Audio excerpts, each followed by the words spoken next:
satu-satunya yang tersisa di dunia, malah berpura-pura menjadi manusia biasa, hidup tersembunyi di pegunungan selama 100 tahun. Bepergian tanpa pernah menaiki pedang, berburu pun hanya menggunakan busur dan panah. Hanya karena dulu saat kamu akan menerobos ke tingkat Kaisar Abadi, berniat kabur dari gunung sialan ini, sistem malah memberitahumu bahwa dunia ini tidak akan sanggup menahan kekuatan Kaisar Abadi yang masuk. Kamu tidak boleh turun gunung. Hingga pada suatu hari, seorang wanita cantik jelita dikejar oleh 3 pria bertubuh besar hingga kemari. Sistem langsung memberikan sebuah misi wajib. Hanya dengan menyelamatkan gadis itu, kamu bisa menerobos ke tingkat Kaisar Abadi. Kamu tanpa berpikir panjang langsung menyetujuinya, karena membereskan ketiga orang itu, bagimu benar-benar terlalu mudah. Tetapi tepat saat kamu baru saja melangkah keluar dari rumah kayu, sistem malah langsung menyegel kekuatan kultivasimu, dan berkata bahwa segel itu baru akan terbuka setelah membawa orang itu kembali ke rumah kayu. Jadilah, jelas-jelas mau menyelamatkan orang. Siapa sangka malah jadi kamu yang dilindungi oleh gadis itu sepanjang jalan. Sampai pada saat kamu kembali ke rumah kayu, aura di tubuhmu tiba-tiba meledak. Dengan sekali lambaian tangan, kamu memusnahkan ketiga orang itu. Gadis itu bahkan belum sempat terkejut, sudah langsung pingsan. Untuk menyelamatkannya, kamu langsung meminta pada sistem sebutir pil obat untuk diminum gadis itu. Tetapi tidak disangka-sangka, sistem konyol ini malah memberimu sebutir pil naga Phoenix. Meskipun efek penyembuhannya sangat manjur, tetapi pil itu mengharuskan pria dan wanita untuk melakukan hubungan intim. Jadilah, pemuda polos sepertimu tidak hanya kehilangan keperjakaanmu, tetapi juga membuat gadis itu membencimu. Setelah lukanya sembuh, gadis itu menatapmu dengan tajam lalu pergi begitu saja. Kamu awalnya mengira seumur hidup ini tidak akan bertemu dengannya lagi. Siapa sangka 2 tahun kemudian, seorang jenderal dari dinasti kekaisaran menyerahkan seorang bayi perempuan berusia setengah tahun lebih ke tanganmu, mengatakan bahwa ini adalah putrimu. Setelah mengatakannya, dia langsung bergegas pergi. Pada saat yang sama, di sebuah istana yang jaraknya puluhan ribu mil, seorang gadis cantik jelita sedang duduk di aula utama. Orang ini adalah permaisuri kekaisaran Tanfu saat ini, Sen Yanyan. 2 tahun yang lalu, dia mengalami hambatan dalam kultivasinya. Untuk mencari terobosan, dia pergi ke bagian terdalam di sebuah gunung besar. Tak disangka, dia diam-diam jatuh ke dalam penyergapan 3 kekaisaran besar. Dia juga bertemu dengan seorang bajingan yang sangat tidak tahu malu. Jelas-jelas tingkat kultivasinya sangat tinggi tak terduga. Tapi dia malah berpura-pura menjadi manusia biasa tanpa kultivasi sedikit pun.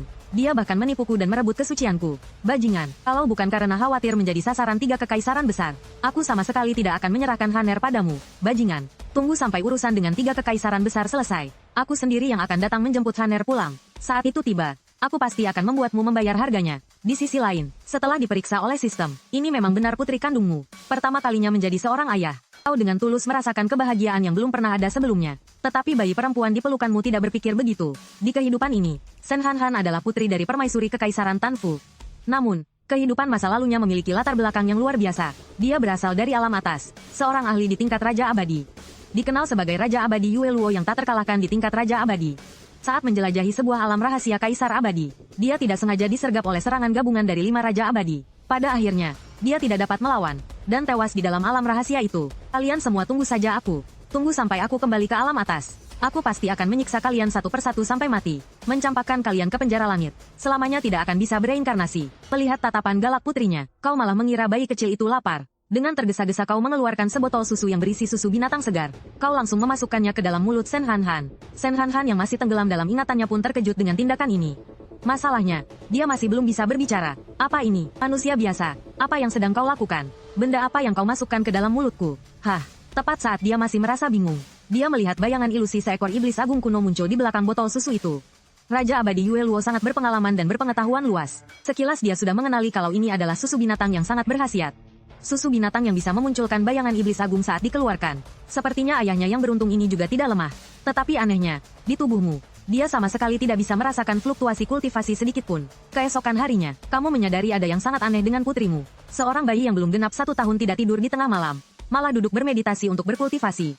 Kamu pun bertanya-tanya, dunia lain macam apa ini sebenarnya? Lagi pula, selama ini kamu belum pernah berhubungan dengan dunia luar. Jadi soal kultivasi, kamu sama sekali tidak tahu apa-apa. Seberapa kuat dirimu sendiri, kamu juga tidak tahu. Tetapi kamu bisa merasakan, selama kamu mau, seluruh dunia ini bisa langsung lenyap menjadi kehampaan. Menurut sistem, kamu telah mencapai ranah Kaisar Abadi. Sedangkan dunia yang kamu tinggali saat ini adalah dunia bawah. Dunia bawah ada banyak sekali, tapi dunia atas hanya ada satu. Orang di dunia bawah ketika mencapai ranah Kaisar Agung tingkat 9 surga, dan bersiap memasuki ranah berikutnya, akan dipaksa oleh Dao Surgawi untuk naik ke dunia atas. Karena dunia ini tidak mampu menahan kekuatan seorang kultivator kuat ranah abadi. Sedangkan kamu adalah pengecualian. Pada tahun-tahun awal ketika kamu menerobos ke ranah Kaisar Agung, sistem memberimu satu set pakaian yang bisa menyembunyikan segalanya, digunakan untuk menutupi takdir surgawi. Tepat pada saat itu, Sen Qingqing memeluk sebuah buku tua di tangannya, berjalan terhuyung-huyung lari ke arahmu. Apa yang tertulis di sini benar? Sen Qingqing masih belum bisa berbicara, hanya mengoceh di mulutnya. Tidak ada yang mengerti apa yang dia katakan. Meskipun dalam hati bertanya-tanya, kamu tetap mengambil buku yang dipegang putrimu. Catatan peristiwa dunia atas. Buku ini adalah benda yang kamu dapatkan dari check-in beberapa tahun yang lalu. Di dalamnya mencatat peristiwa-peristiwa besar yang pernah terjadi di dunia atas. Karena tidak bisa keluar, dan selalu merindukan dunia luar. Jadi kamu sering membacanya. Di sana tercatat berbagai macam kisah para kultivator kuat dari dunia atas. Segera setelah itu, kamu berdiri, menggendong putrimu, lalu berkata, buku ini bernama buku riwayat. Di dalamnya ada sangat banyak cerita kecil. Biar ayah ceritakan untukmu. Ya, membuka buku itu. Kebetulan, halaman yang terbuka adalah halaman yang dibuka oleh Sen Qingqing. 4 huruf besar terpampang di depan matanya. Raja Abadi Yue Luo. Anakku sayang, lihat ini. Dia ini adalah Raja Abadi Yue Luo yang legendaris itu. Sangat cantik, kan? Mendengar itu, mata Sen Qingqing langsung terbelalak. Raja Abadi Yue Luo aslinya adalah gadis suci dari klan Luo Yue di alam atas. Memiliki tubuh suci roh surgawi, berada di peringkat ketiga dalam daftar kecantikan alam atas. 3.000 tahun yang lalu, dia mencapai ranah Raja Abadi, tidak pernah terkalahkan. 1.000 tahun yang lalu, alam rahasia Kaisar Abadi terbuka. Raja Abadi Yue Luo menerobos masuk ke alam rahasia sendirian. Namun, dia diserang oleh 5 Raja Abadi Agung. Akhirnya tidak bisa melawan dan tewas di alam rahasia. Dia hidup selama 6.500 tahun. Melihat catatan di atas, seluruh tubuh Sen Qingqing bergetar. Jadi, ini sungguhan, aku sudah mati selama bertahun-tahun. Sen Qingqing terus membalik halaman dengan tangan kecilnya. Membalik ke tahun terdekat dengan waktu itu. Namong Hua, ranah Kaisar Abadi Semu, 1.000 tahun yang lalu, bekerja sama dengan 5 Raja Abadi Agung untuk membunuh Raja Abadi Yue Luo. Akhirnya merebut warisan Kaisar Abadi dan berhasil menerobos ranah. Melihat wajah di lukisan itu membuatnya merasa sangat familiar. Tangan gemuk Sen Qingqing terkepal erat. Kepalan tangannya mengencang lalu meninju dengan keras. Dan tepat pada saat itu, sebuah aura pedang mulai mengembun. Tidak baik, Kaisar Abadi tidak boleh dihina. Kejadian tak terduga tiba-tiba datang, membuat kepala Sen Qingqing pusing. Jika aura pedang ini mengenainya, kalau tidak mati pun kulitnya akan terkelupas. Di langit, gumpalan awan keberuntungan berdatangan. Jimat-jimat emas yang misterius dan rumit berkumpul menjadi kubah langit raksasa. Sebuah energi pedang berbentuk pedang raksasa mengarah lurus ke Sen Qingqing yang sedang berbaring di atasmu. Terdengar suara rendah yang keluar dari mulutmu. Sebuah energi pedang dari Kaisar Pedang Palsu. Beraninya mengarahkannya pada putriku, bersamaan dengan suaramu yang terdengar. Langit dan bumi pada saat itu juga kembali pulih seperti sedia kala. Sebuah pikiran menakutkan melintas di benak Sen Qingqing. Sepertinya ayah barunya ini bukanlah orang biasa. Energi pedang yang tadi mengincarnya, meskipun kekuatannya sangat kecil, tapi itu adalah hukuman langit karena tidak menghormati Kaisar Abadi. Tapi ayah barunya ini hanya dengan satu kata saja, telah membuat hukuman langit itu lenyap. Sedangkan kamu yang ada di sampingnya, dengan lembut mengelus kepalanya dan berkata sambil tersenyum, anak baik, sayang, jangan takut. Ya, begitulah, waktu berlalu dengan cepat. Ayah dan anak itu hidup di gunung dengan hari-hari yang damai seperti di surga. Tetapi dunia di luar gunung sama sekali tidak damai. Kaisar wanita dari dinasti King Yu, Sen Yanyan, telah menggunakan kekuatannya untuk membalikkan keadaan melawan 3 dinasti besar. Api peperangan berkobar di mana-mana. Hanya dalam 2 tahun yang singkat, ia telah memusnahkan 3 dinasti besar. Namun, kerugian setelah perang, dan sisa-sisa kekuatan yang tertinggal di dalam dinasti, masih membutuhkan waktu yang sangat lama untuk dibersihkan sepenuhnya. Dibandingkan dengan kehidupanmu yang seperti di surga, benar-benar merupakan kontras yang sangat jelas. 3 tahun berlalu, hilang dalam sekejap mata. Saat ini, kamu sedang berdiri di halaman. Di sampingmu ada seekor ular api yang terikat. Ia gemetar hebat melihatmu dengan mahir menyiapkan kuali dan minyak. Karena hari ini adalah ulang tahun putrimu yang keempat, sekaligus juga hari kebangkitan fisiknya. Tuan, izin bertanya, apakah Anda berniat merebus putri Anda sendiri? Dasar tidak tahu apa-apa, aku sedang memasak untuk putriku. Ini adalah bahan untuk membangkitkan potensi tubuhmu. Mengerti? Di dalamnya semua adalah darah esensi monster dewa. Sesuatu yang harus kamu dapatkan dengan susah payah. Melihatmu sibuk ke sana kemari. Mau tidak mau muncul tanda tanya besar di wajah gadis kecil itu. Ayah sedang apa? Sen Qingqing baru saja menyelesaikan kultivasinya, melangkah keluar dari pintu, dan langsung melihat seorang pria yang sangat tampan, sedang memegang sebuah sendok sayur besar di tangannya. Di depannya juga ada sebuah kuali besar. Bukan apa-apa, bukankah hari ini hari ulang tahunmu? Ayah sedang memasak sup untukmu. Hebat sekali, aku pernah melihat orang memasak sup dengan panci kecil, tapi aku belum pernah melihat orang menggunakan kuali sebesar ini. Ayah tidak berencana untuk merebusku juga, kan? Tentu saja, kata-kata itu hanya berani digumamkan Sen Qingqing dalam hati. Tapi bagaimanapun juga, fakta bahwa kamu adalah ayahnya adalah sebuah kebenaran yang tidak bisa diubah.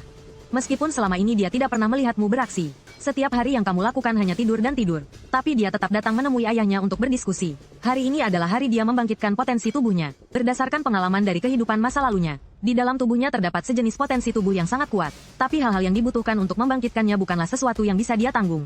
Agar bisa kembali ke alam atas untuk membalas dendam. Tidak peduli bagaimanapun, dia harus membangkitkan potensi tubuh ini. Terlihat di dalam kuali besi yang kamu siapkan. Semburan aura yang sangat kuat memancar keluar. Setelah merasakan aura yang kuat itu, Sen Qingqing bergegas mundur. Hampir saja dia terjatuh ke tanah karena ketakutan. Ini adalah aura Phoenix Iblis Surgawi. Terlihat bayangan ilusi Phoenix Iblis Surgawi muncul di atas kuali besi. Auranya yang dahsyat membuat orang merinding. Ini adalah darah esensi dari klan Phoenix Iblis Surgawi. Kenapa darah esensi Phoenix Iblis Surgawi bisa muncul di alam bawah? Klan Phoenix Iblis Surgawi sangat protektif terhadap anggota klannya. Bahkan jika mati, mereka akan membakar habis semua darah esensi mereka. Untuk menghindarinya direbut oleh orang lain. Setiap ahli dari klan Phoenix Iblis Surgawi semuanya sangat kuat. Yang terlemah sekalipun harus berada di alam Raja Abadi. Tetapi bayangan Phoenix Iblis Surgawi yang muncul di hadapannya saat ini. Aura yang dipancarkannya sudah jauh melampaui Raja Abadi. Mungkinkah ayahku adalah seorang kaisar abadi? Dia tidak berani memikirkannya lebih jauh lagi. Ini terlalu tidak masuk akal. Melihat putrinya ketakutan, kamu buru-buru meletakkan sendok sayur dan menghampiri putrimu. Monster yang baru saja kamu lihat itu, namanya adalah Phoenix Iblis Surgawi. Tapi sayang, jangan takut. Itu hanyalah sedikit esensi darahnya saja. Takut putrinya karena panik, jadi tidak berani masuk ke dalam kuali untuk membangkitkan fisiknya. Kamu pun bergegas membujuknya. Setelah selesai berbicara, kamu pun berbalik badan, berjalan ke arah kursi santai di sebelahnya. Karena untuk masuk ke dalam kuali, perlu melepaskan pakaian. Anak gadis sudah besar, harus menjaga jarak dari ayahnya. Dan tepat saat kamu berbalik badan, Sen Qingqing pun dengan kecepatan kilat melepaskan pakaiannya, dan langsung melompat ke dalam kuali besar yang sedang mendidih. Benar-benar merebus putrinya sendiri, belum sempat berpikir banyak. Begitu masuk ke dalam kuali, dia langsung menyadari ada yang tidak beres.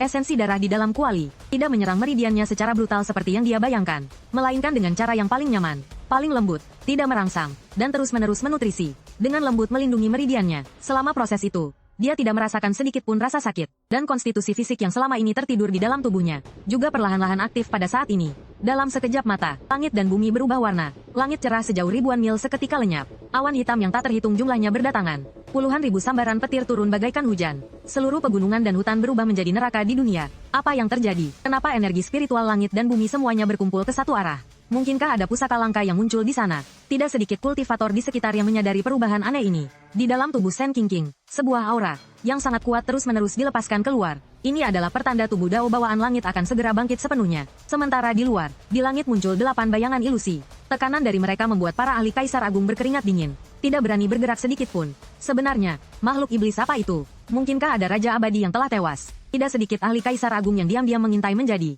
tertindas oleh aura dari 8 bayangan ilusi itu. Karena setiap bayangan ilusi di sini, semuanya terbentuk dari esensi darah Kaisar Abadi. Satu tetes saja sudah cukup mengerikan. Apalagi ini satu kuali penuh. Tidak sedikit Kaisar Agung yang takut mati. Demi menyelamatkan nyawa, langsung berbalik dan melarikan diri. Bagaimanapun, semakin lama hidup, seseorang akan semakin takut mati. Ada juga beberapa Kaisar Agung muda yang memilih mempertaruhkan nyawa demi kekayaan.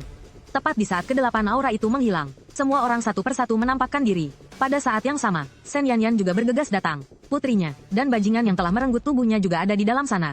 Dia belum menjemput putrinya pulang, juga belum membunuh bajingan yang telah melecehkannya dengan tangannya sendiri. Jika terjadi sesuatu yang tidak diinginkan pada putrinya, dia tidak berani memikirkannya lebih jauh. Setelah berkata, sosoknya bergerak sedikit, melesat lebih dulu, berniat menerobos masuk. Tetapi orang-orang di sekitar mana mungkin membiarkannya berhasil, saat dia hanya berjarak kurang dari 10 mil dari gunung tak bernama itu.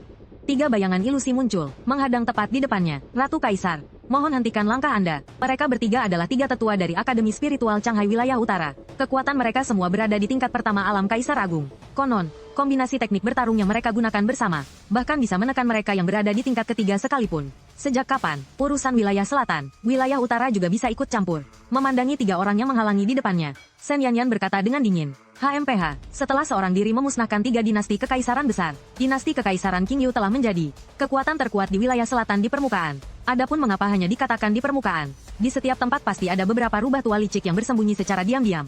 Prinsip itu dipahami Sen Yanyan lebih baik dari siapapun. Yang mulia ratu hanya bercanda. Harta karun langka di dunia ini, siapapun yang berjodoh akan mendapatkannya. Tidak ada istilah milik seseorang. Di antara ketiga orang itu, yang tertua dan menjadi pemimpin, berkata sambil tersenyum. Orang ini bernama Xiong Kai, tetua agung dari Akademi Roh Changhai. Siapapun yang menghalangiku, akan mati. Menyingkirlah dari hadapanku. Mau itu harta karun langka atau harta spiritual, aku sama sekali tidak tertarik. Tunggu aku menjemput putriku keluar. Setelah itu tempat ini menjadi milik siapapun. Aku tidak peduli. Kata-kata ini tidak hanya ditujukan pada 3 orang yang menghalangi jalannya, tapi juga kepada para kaisar agung yang bersembunyi dalam kegelapan, yang tidak berani menunjukkan diri dengan sembarangan. Tapi, siapa yang bisa percaya dengan kata-kata itu? Melihat itu, Sen Yanyan juga malas membuang-buang kata. Terlihat aura kaisar agung tingkat ke-7 meledak dari tubuhnya. Melihat itu, ketiga tetua Akademi Roh Changhai yang menghalanginya, bergegas mengedarkan energi spiritual di tubuh mereka dan mundur dengan panik. Akan tetapi, baru saja mereka berhadapan, sang ratu melayangkan satu serangan telapak tangan. Satu lengan Xiong Kai langsung ditebas olehnya. 2 orang di sampingnya pun tidak dalam kondisi yang lebih baik. Keduanya terluka sangat parah. Demi menghormati Wu Jizi, aku tidak akan membunuh kalian. Segera enyahlah dari hadapanku. Terima kasih banyak, Yang Mulia Ratu. Karena telah berbelas kasih, Xiong Kai dan kedua rekannya terbatuk hebat. Serentak, lalu mengerang pelan. Dengan susah payah menangkupkan tangan ke arah Shen Yanyan. Lalu mereka bergegas pergi. Awalnya mereka tidak menyangka bahwa Shen Yanyan ternyata menyembunyikan tingkat kultivasinya. Kupikir setinggi apapun kekuatannya, tidak akan melebihi tingkat ketiga. Siapa sangka dia ternyata memiliki kekuatan Kaisar Agung tahap akhir. Tetapi masalah justru semakin banyak berdatangan. Yang Mulia Permaisuri memang sangat mendominasi. Hanyalah harta karun dunia. Siapa yang berjodoh, dialah yang akan mendapatkannya. Sebaiknya Yang Mulia Permaisuri mundur selangkah saja. Hanya terlihat di atas cakrawala. Puluhan aura puncak dari 3 alam istana takdir meledak secara berurutan. Adapun orang yang baru saja berbicara tadi, di punggungnya membawa sebilah pedang berat yang merah seperti darah. Bekas luka di wajahnya begitu mengerikan hingga tak seorang pun berani menatapnya langsung. Melihat orang yang baru datang itu, Shen Yanyan pun sedikit mengernyitkan dahi. Bahkan keluarga Dongfang juga sudah datang, sekali mengerahkan begitu banyak prajurit kematian dari 3 alam istana takdir. Bahkan Dongfang Jian pun sudah tiba. Sepertinya rumor itu memang benar. Keluarga Dongfang, Dongfang Jian, Kaisar Agung tingkat ke-7, Kaisar Pedang ada benarnya, harta karun dunia. Siapa yang berjodoh, dialah yang akan mendapatkannya. Permaisuri yang begitu mendominasi memang sulit untuk diterima. Setelah Dongfang Jian, kekuatan-kekuatan yang tersembunyi dalam kegelapan, dari segala penjuru juga, berebut untuk menunjukkan diri. Tepat pada saat ini juga, langit dan bumi tiba-tiba berubah. Awan hitam perlahan menghilang. Sebuah pilar cahaya meledak dari dalam tubuh Shen Qingqing, melesat lurus ke langit. Di atas cakrawala, 8 bayangan ilusi binatang dewa semuanya hancur lebur. Melihat itu, wajahmu dipenuhi dengan tatapan penuh kasih sayang. Bersamaan dengan suara sistem yang terdengar, ritual kebangkitan Shen Qingqing telah selesai. Putri tuan rumah telah berhasil membangkitkan tubuh Dao bawaan. Misi selesai. Menerima teknik kultivasi tingkat Kaisar Abadi. Risalah Dao Agung nan sederhana. Menerima pedang Kaisar, Hou Yu. Tak perlu diragukan lagi soal risalah Dao Agung nan sederhana. Mendengar namanya saja sudah tahu ini pasti untuk putrimu. Dibandingkan dengan teknik kultivasinya, yang lebih membuatmu tertarik justru adalah pedang Kaisar Hou Yu. Pedang ini adalah pedang pusaka milik Kaisar Abadi Tutien dari 100.000 tahun yang lalu. Begitu Hou Yu dikeluarkan, ia bisa memerintahkan ribuan pedang di seluruh dunia untuk datang membantu. Hanya dengan teriakan pelan darimu, sebilah pedang panjang seringan bulu muncul di tanganmu. Benda apa ini? Upacara kebangkitan telah selesai. Shen Qingqing selesai mengenakan pakaiannya. Ia segera berlari ke hadapanmu. Ini adalah salah satu hadiah ulang tahun yang ayah siapkan untukmu. Tetapi sekarang masih belum bisa ayah berikan padamu. Setelah berkata begitu, kamu mengeluarkan beberapa kitab jurus dari ruang sistem. Kamu masih belum melatih jurus apapun. Ayah punya 3 kitab jurus yang ayah rasa sangat cocok untukmu. Kitab pertama, bernama Catatan Dao Agung yang disederhanakan. Kamu memiliki tubuh Dao bawaan lahir. Mencapai puncak hanyalah masalah waktu. Selesai bicara, kamu melihat ke kitab yang lain. Untuk kitab kedua, bernama Kitab Pil, menempuh jalan penyembuhan, membuktikan Dao dengan pil, akan dihormati oleh ribuan orang. Alkemis kuat manapun, kemanapun mereka pergi, mereka akan menjadi rebutan dan dipuja-puja. Untuk kitab ketiga, bernama Kitab Abadi Bulan Dingin. Ini adalah ilmu kultivasi yang sangat hebat. Seberapa hebatnya, ayah juga tidak tahu. Setelah mendengar itu, Shen Qingqing yang berdiri di sampingmu pun termenung. Karena kitab manapun di matanya tampak sangat kuat. Bahkan lebih kuat dari kitab Raja Abadi miliknya di kehidupan sebelumnya. Gawat, gawat, jangan-jangan ayahku benar-benar seorang kaisar abadi. Setiap benda ini, jika diletakkan di alam atas akan menyebabkan pertumpahan darah yang mengerikan. Pada akhirnya, dia tetap memilih catatan Dao Agung yang disederhanakan. Dan tepat setelah Shen Qingqing selesai memilih, di halaman rumahmu, seorang wanita cantik jelita turun dari langit. Melihat orang yang baru datang itu, kebingungan di wajahmu terlihat sangat jelas. Oh, datangnya cepat sekali. Orang ini adalah ratu dari dinasti King Wu, Shen Yanyan. Setelah masuk ke dalam gunung bersama yang lain, dia mengikuti rute dalam ingatannya untuk datang kemari. Hanya dengan sekali melesat, dia sudah tiba di hadapan Shen Qingqing. Dengan cepat bertanya pada King Er, kamu tidak apa-apa, nak. Sedangkan kamu yang ada di sampingnya, langsung diabaikan begitu saja olehnya. Tepat pada saat ini, Shen Yanyan sepertinya menyadari sesuatu yang aneh pada diri Shen Qingqing. Sepasang pupil mata birunya tiba-tiba memancarkan seberkas cahaya. Ini adalah mata penembus ilusi. Bisa melihat menembus semua ilusi di dunia. Melihat wujud aslinya dengan jelas. Menurut legenda, saat mata penembus ilusi dilatih hingga tingkat mahir, bahkan bisa melihat masa lalu dan masa depan. Melihat itu, Shen Yanyan menarik kembali pandangannya, lalu segera melirikmu dan bertanya, fenomena aneh tadi disebabkan oleh King Er. Benar, fisik macam apa? Tubuh Dao bawaan. Hebat sekali. Ya, sangat hebat. Kalian berdua pun begitu. Apa yang ditanyakan Shen Yanyan? Itu yang kamu jawab. Setelah selesai menjawab, kalian berdua kembali terdiam. Kamu ini benar-benar tidak tahu cara berbicara dengan wanita. Ya, karena terpaksa, kamu hanya bisa menoleh ke arah Shen Qingqing, menaikkan alis untuk memberinya isyarat, menyuruhnya untuk cepat memikirkan cara membantu ayahnya. Tetapi, cara apa yang bisa dipikirkan oleh Shen Qingqing? Dia malah memberimu tatapan tak berdaya, memberi isyarat agar kamu mengatasinya sendiri. Menerima tatapan itu, kamu rasanya ingin menangis. Benar-benar anak yang tidak bisa diandalkan. Sia-sia saja ayah menyayangimu. Ibu mengobrol saja dulu dengan ayah. King Er pamit undur diri dulu. Shen Qingqing tidak ambil pusing soal menjadi anak yang tidak bisa diandalkan. Kabur lebih dulu adalah pilihan terbaik. Setelah Shen Qingqing pergi, kau tak berdaya. secara naluriah ingin meminta maaf. Lalu membuka mulut mengatakan bahwa kejadian tahun itu hanyalah kecelakaan. Tetapi kata-katamu belum selesai. Dari tubuh Shen Yanyan, sudah terpancar aura membunuh yang dingin. Kau masih berani bicara, jika bukan karena belas kasihannya saat itu. Tidak ingin melibatkan seorang manusia fana karena dirinya. Karena mungkin dia sendirian melawan 3 orang untuk melindungi bajingan ini. Tak disangka orang ini berpura-pura lemah untuk menjebak. Membuatnya terluka parah. Nyawanya di ujung tanduk. Awalnya dia mengira dirinya pasti akan mati. Tak disangka si licik ini malah melakukan hal itu untuk menyelamatkannya. Benar-benar pantas mati, tetapi tidak bisa membiarkan Haner kehilangan ayahnya. Memikirkan hal ini, ekspresi getir muncul di wajah Shen Yanyan. Aura membunuh di hatinya pun perlahan mereda. Setelah itu dia berkata dengan nada yang tak terbantahkan. Kau ikut aku pulang, menjadi suamiku, menjadi kaisar. Aura seorang maharani terpancar sepenuhnya. Mendengar kalimat itu, kau langsung tertegun.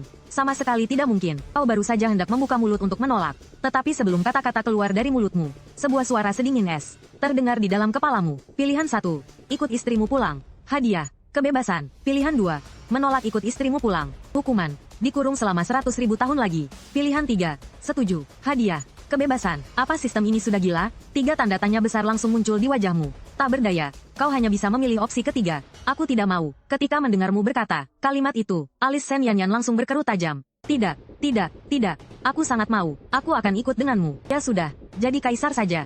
Baiklah.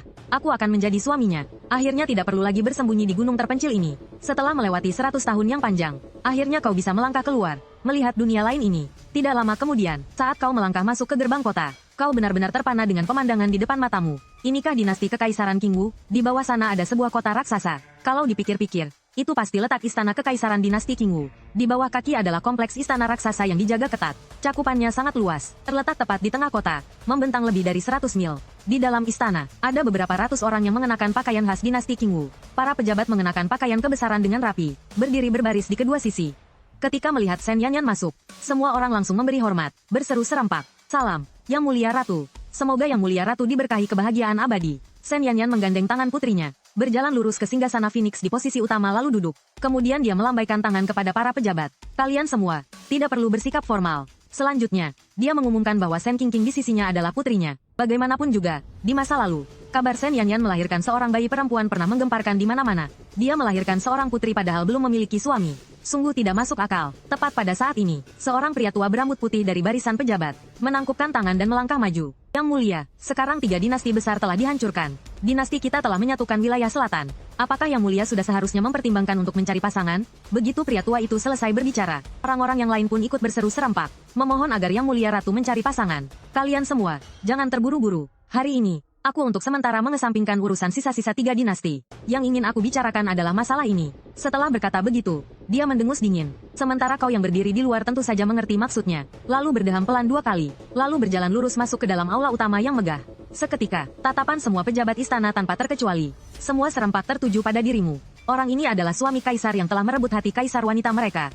Selain dari wajahnya itu, tidak terlihat ada yang istimewa. Para pejabat di dalam aula diam-diam mengamatimu dengan saksama. Pertama kalinya ditatap oleh begitu banyak orang seperti ini, membuatmu merasa sedikit canggung. Orang ini adalah suami beta, Mo Yang. Shen Yanyan memperkenalkan kepada semua orang. Tetapi hanya itu saja, karena dia sendiri juga tidak tahu harus berkata apa. Mereka berdua bahkan belum benar-benar saling mengenal tetapi sudah, secara tidak terduga memiliki seorang putri. Sementara para pejabat di bawah, meskipun hati mereka penuh keraguan, tetapi karena wibawa sang kaisar wanita, mereka tetap harus memberi hormat kepadamu sesuai dengan etiket minimum. Hamba memberi hormat pada suami kaisar. Perihal dinasti kekaisaran Qingyu mengangkat seorang suami kaisar. Setelah beberapa jam berlalu, telah menyebar ke seluruh wilayah selatan. Sementara saat ini, kau sama sekali tidak menyadarinya. Betapa gemparnya berita di luar sana. Sekarang kau sedang diajak oleh Jenderal Besar Ningwu untuk berkeliling di Akademi Istana. Tentu saja, kegiatanmu berkeliling seperti ini tentu saja menarik perhatian banyak murid Akademi Istana untuk menonton. Jadi ini suami kaisar itu, tampan sekali, bahkan lebih tampan dari Tian Huazi di papan peringkat pria tampan.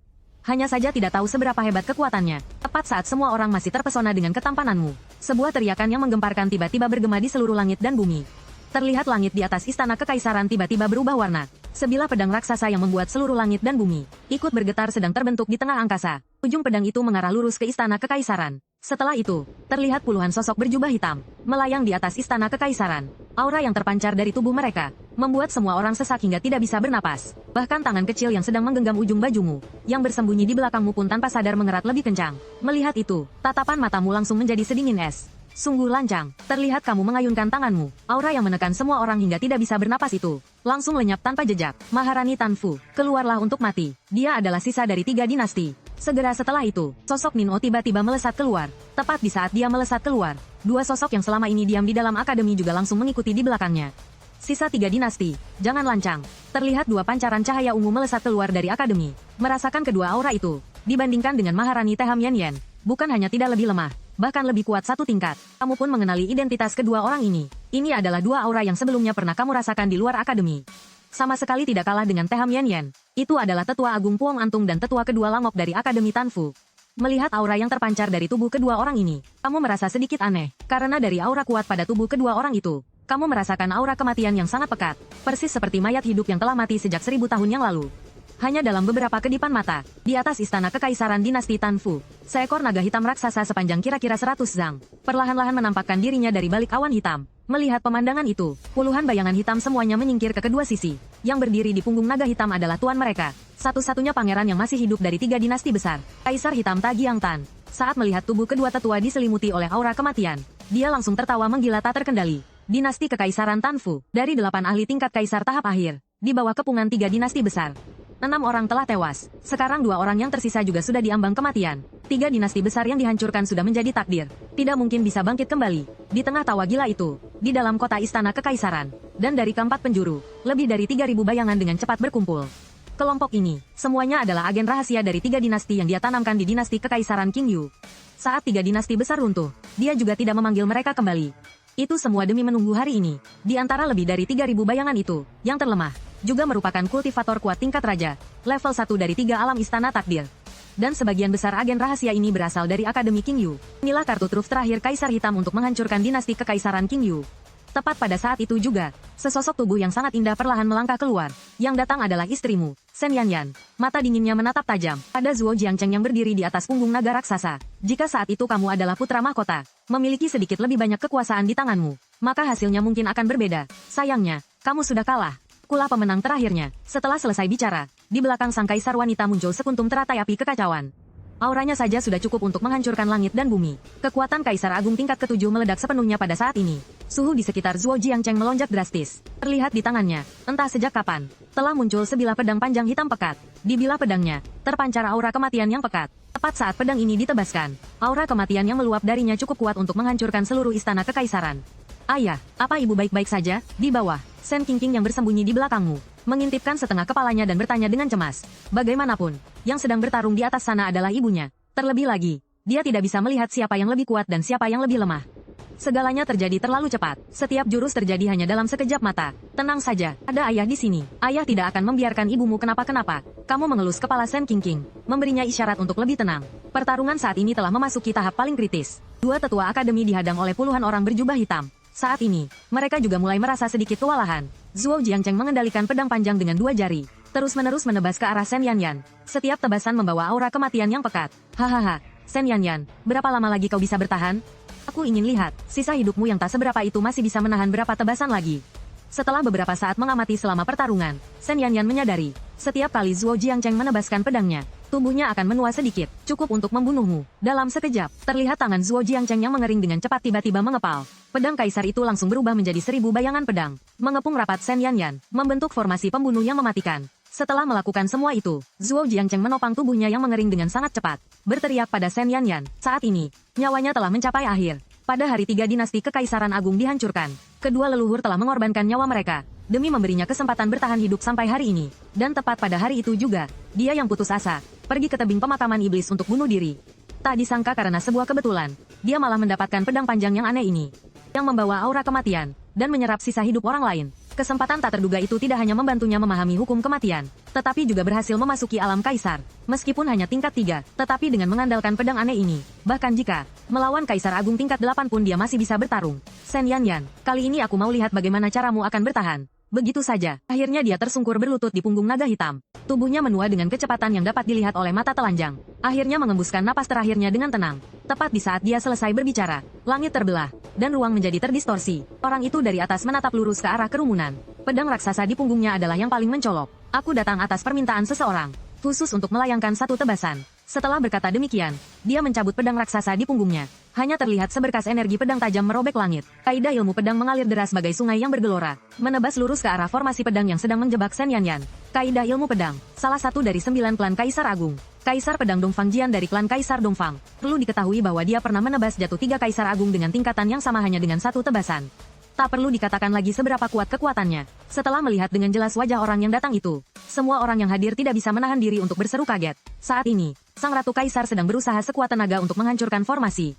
Dia sudah tidak sempat menghadapi gangguan dari luar. Jika dia terkena tebasan pedang ini, kalau tidak mati, pasti akan terluka parah. Dan Dongfang Jian begitu menyerang langsung menggunakan jurus mematikan. Tepat saat energi pedang kaidah milik Dongfang Jian hampir menyentuh formasi pedang yang dibuat oleh Zuo Jiangcheng untuk menjebak Shen Yanyan. Sosokmu entah sejak kapan tiba-tiba muncul di atas. Sosok ramping itu berdiri menghalangi tepat di depan aliran energi pedang itu. Tepat pada saat kamu muncul, pandangan semua orang langsung tertuju ke sana. Tuan Kaisar sudah bertindak. Energi pedang yang sedang melesat ke arah Shen Yanyan itu, tepat saat menyentuh Hou Yu, lenyap bagaikan asap yang tertiup angin. Menerima permintaan seseorang, lalu melancarkan satu tebasan. Ya, kamu mendengus dingin. Kalau begitu, maka aku juga akan menerima permintaan seseorang, dan melancarkan satu tebasan.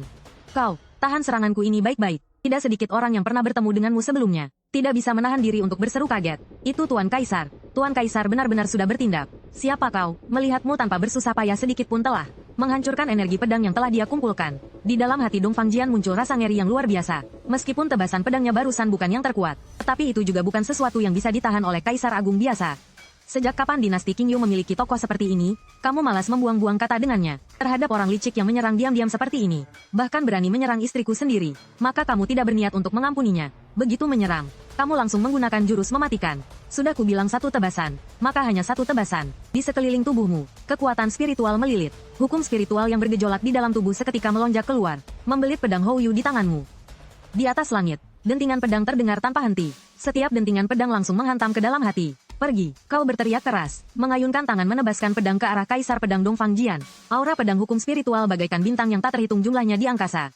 Tepat di saat jatuh, langsung menebas tubuh Kaisar Pedang Dongfang. Akhirnya, raga Kaisar Pedang Dongfang oleh aura pedang spiritual, yang berasal dari hukum spiritual, hancur berkeping-keping. Orang yang tak terhitung jumlahnya di dinasti Kekaisaran Qingyu melihat pemandangan itu. Dalam hati mereka semua sangat terkejut. Ini adalah tebasan pedang termegah yang pernah mereka lihat. Bintang jatuh yang tak terhitung jumlahnya merobek cakrawala. Langit berbintang yang cemerlang seolah muncul tepat di depan mata mereka. Apakah ini Tuan Kaisar mereka? Setelah ribuan gugusan bintang lenyap, Kaisar Pedang Dongfang masih belum mati. Tetapi saat ini raga Kaisarnya telah hancur. Hati pedangnya juga hancur berkeping-keping. Dulu dia pernah berpikir bahwa di wilayah selatan tidak ada yang bisa mengalahkannya dalam jalan pedang. Selama 3000 tahun ini, dia telah mengalahkan jenius jalan pedang yang tak terhitung jumlahnya. Bahkan saat menghadapi sosok yang ada di Gunung Pedang Ilahi itu, Sang Kaisar Pedang tiada tanding yang pernah berada di jalan kekaisaran 10.000 tahun yang lalu. Membantai hingga hanya tersisa dirinya seorang sebagai pendekar pedang. Dia pun tidak pernah kalah. Lawannya hanya meninggalkan satu bekas luka pedang di wajahnya saja. Saat ini, ketika dia melihat ke arahmu, kegilaan di wajahnya terlihat tanpa ditutup-tutupi. Hahaha, aku belum kalah. Aku tidak mungkin kalah. Dia saat ini, kedua matanya merah padam, terlihat seperti pengemis malang yang sedang mengamuk. Sejak saat kau melancarkan serangan diam-diam, kau sudah kalah. Suaramu yang tenang terdengar, menarik kembali Hou Yu. Kau melayangkan satu telapak tangan ke arah formasi pedang yang mengurung Shen Yanyan di belakang. Dan sosok Shen Yanyan sekali lagi, muncul di hadapan semua orang. Hal pertama yang dilihatnya adalah dirimu yang berdiri di hadapannya. Di wajahnya yang rupawan tiba-tiba muncul semburat. Kemerahan yang membuat orang jadi berpikir yang tidak-tidak. Bajingan ini, memang suka berlaga jadi pahlawan yang menyelamatkan wanita cantik. Mendengar perkataanmu, Dongfang Jian sedikit mendapatkan kembali ketenangannya. Tapi sampai mati pun, dia tetap tidak mau mengakui kekalahannya. Setelah Dongfang Jian mati, pertempuran pun berakhir. Setelah menyelesaikan semua masalah ini, perang dengan sisa-sisa 3 dinasti dianggap berakhir untuk sementara. Sedangkan gelar kaisar militer milikmu menjadi sangat terkenal di seluruh alam bawah. Sampai semua orang mengetahuinya, penilaian dunia luar terhadap kekuatanmu pun semakin melambung tinggi. Satu tebasan, bisa menebas Kaisar Agung tingkat akhir. Tepat di saat Dongfang Jian tumbang, sebuah lempengan giok yang membawa jejak rohnya langsung hancur berkeping-keping. Dan penjaga yang bertugas menjaga lempengan giok itu, setelah melihat nama di lempengan giok yang hancur itu, wajahnya langsung pucat pasi karena ketakutan. Di klan Kaisar Timur yang jauh, langsung meledak. Beberapa aura yang membuat orang gemetar tanpa henti. Siapa yang telah membunuh putraku? Pemimpin klan Kaisar Timur, Dongfang Ming. Pada saat itu juga melepaskan seluruh kekuatan Kaisar Agung tingkat 9 miliknya.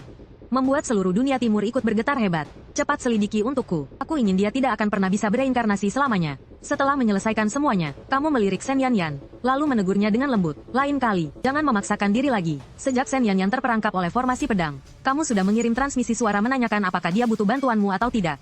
Tapi Sang Maharani yang selalu tidak mau kalah itu, mana mungkin mau dengan mudah membiarkan orang lain membantunya. Karena itu kamu ingin turun tangan, tapi ditolak olehnya. Ku tahu, Shen Yanyan melirikmu sekilas. Sorot matanya menunjukkan sedikit kesedihan. Dasar pria yang tidak peka. Setelah pertempuran ini, dinasti Kekaisaran Qingyu juga dianggap telah menderita kerusakan vitalitas yang parah.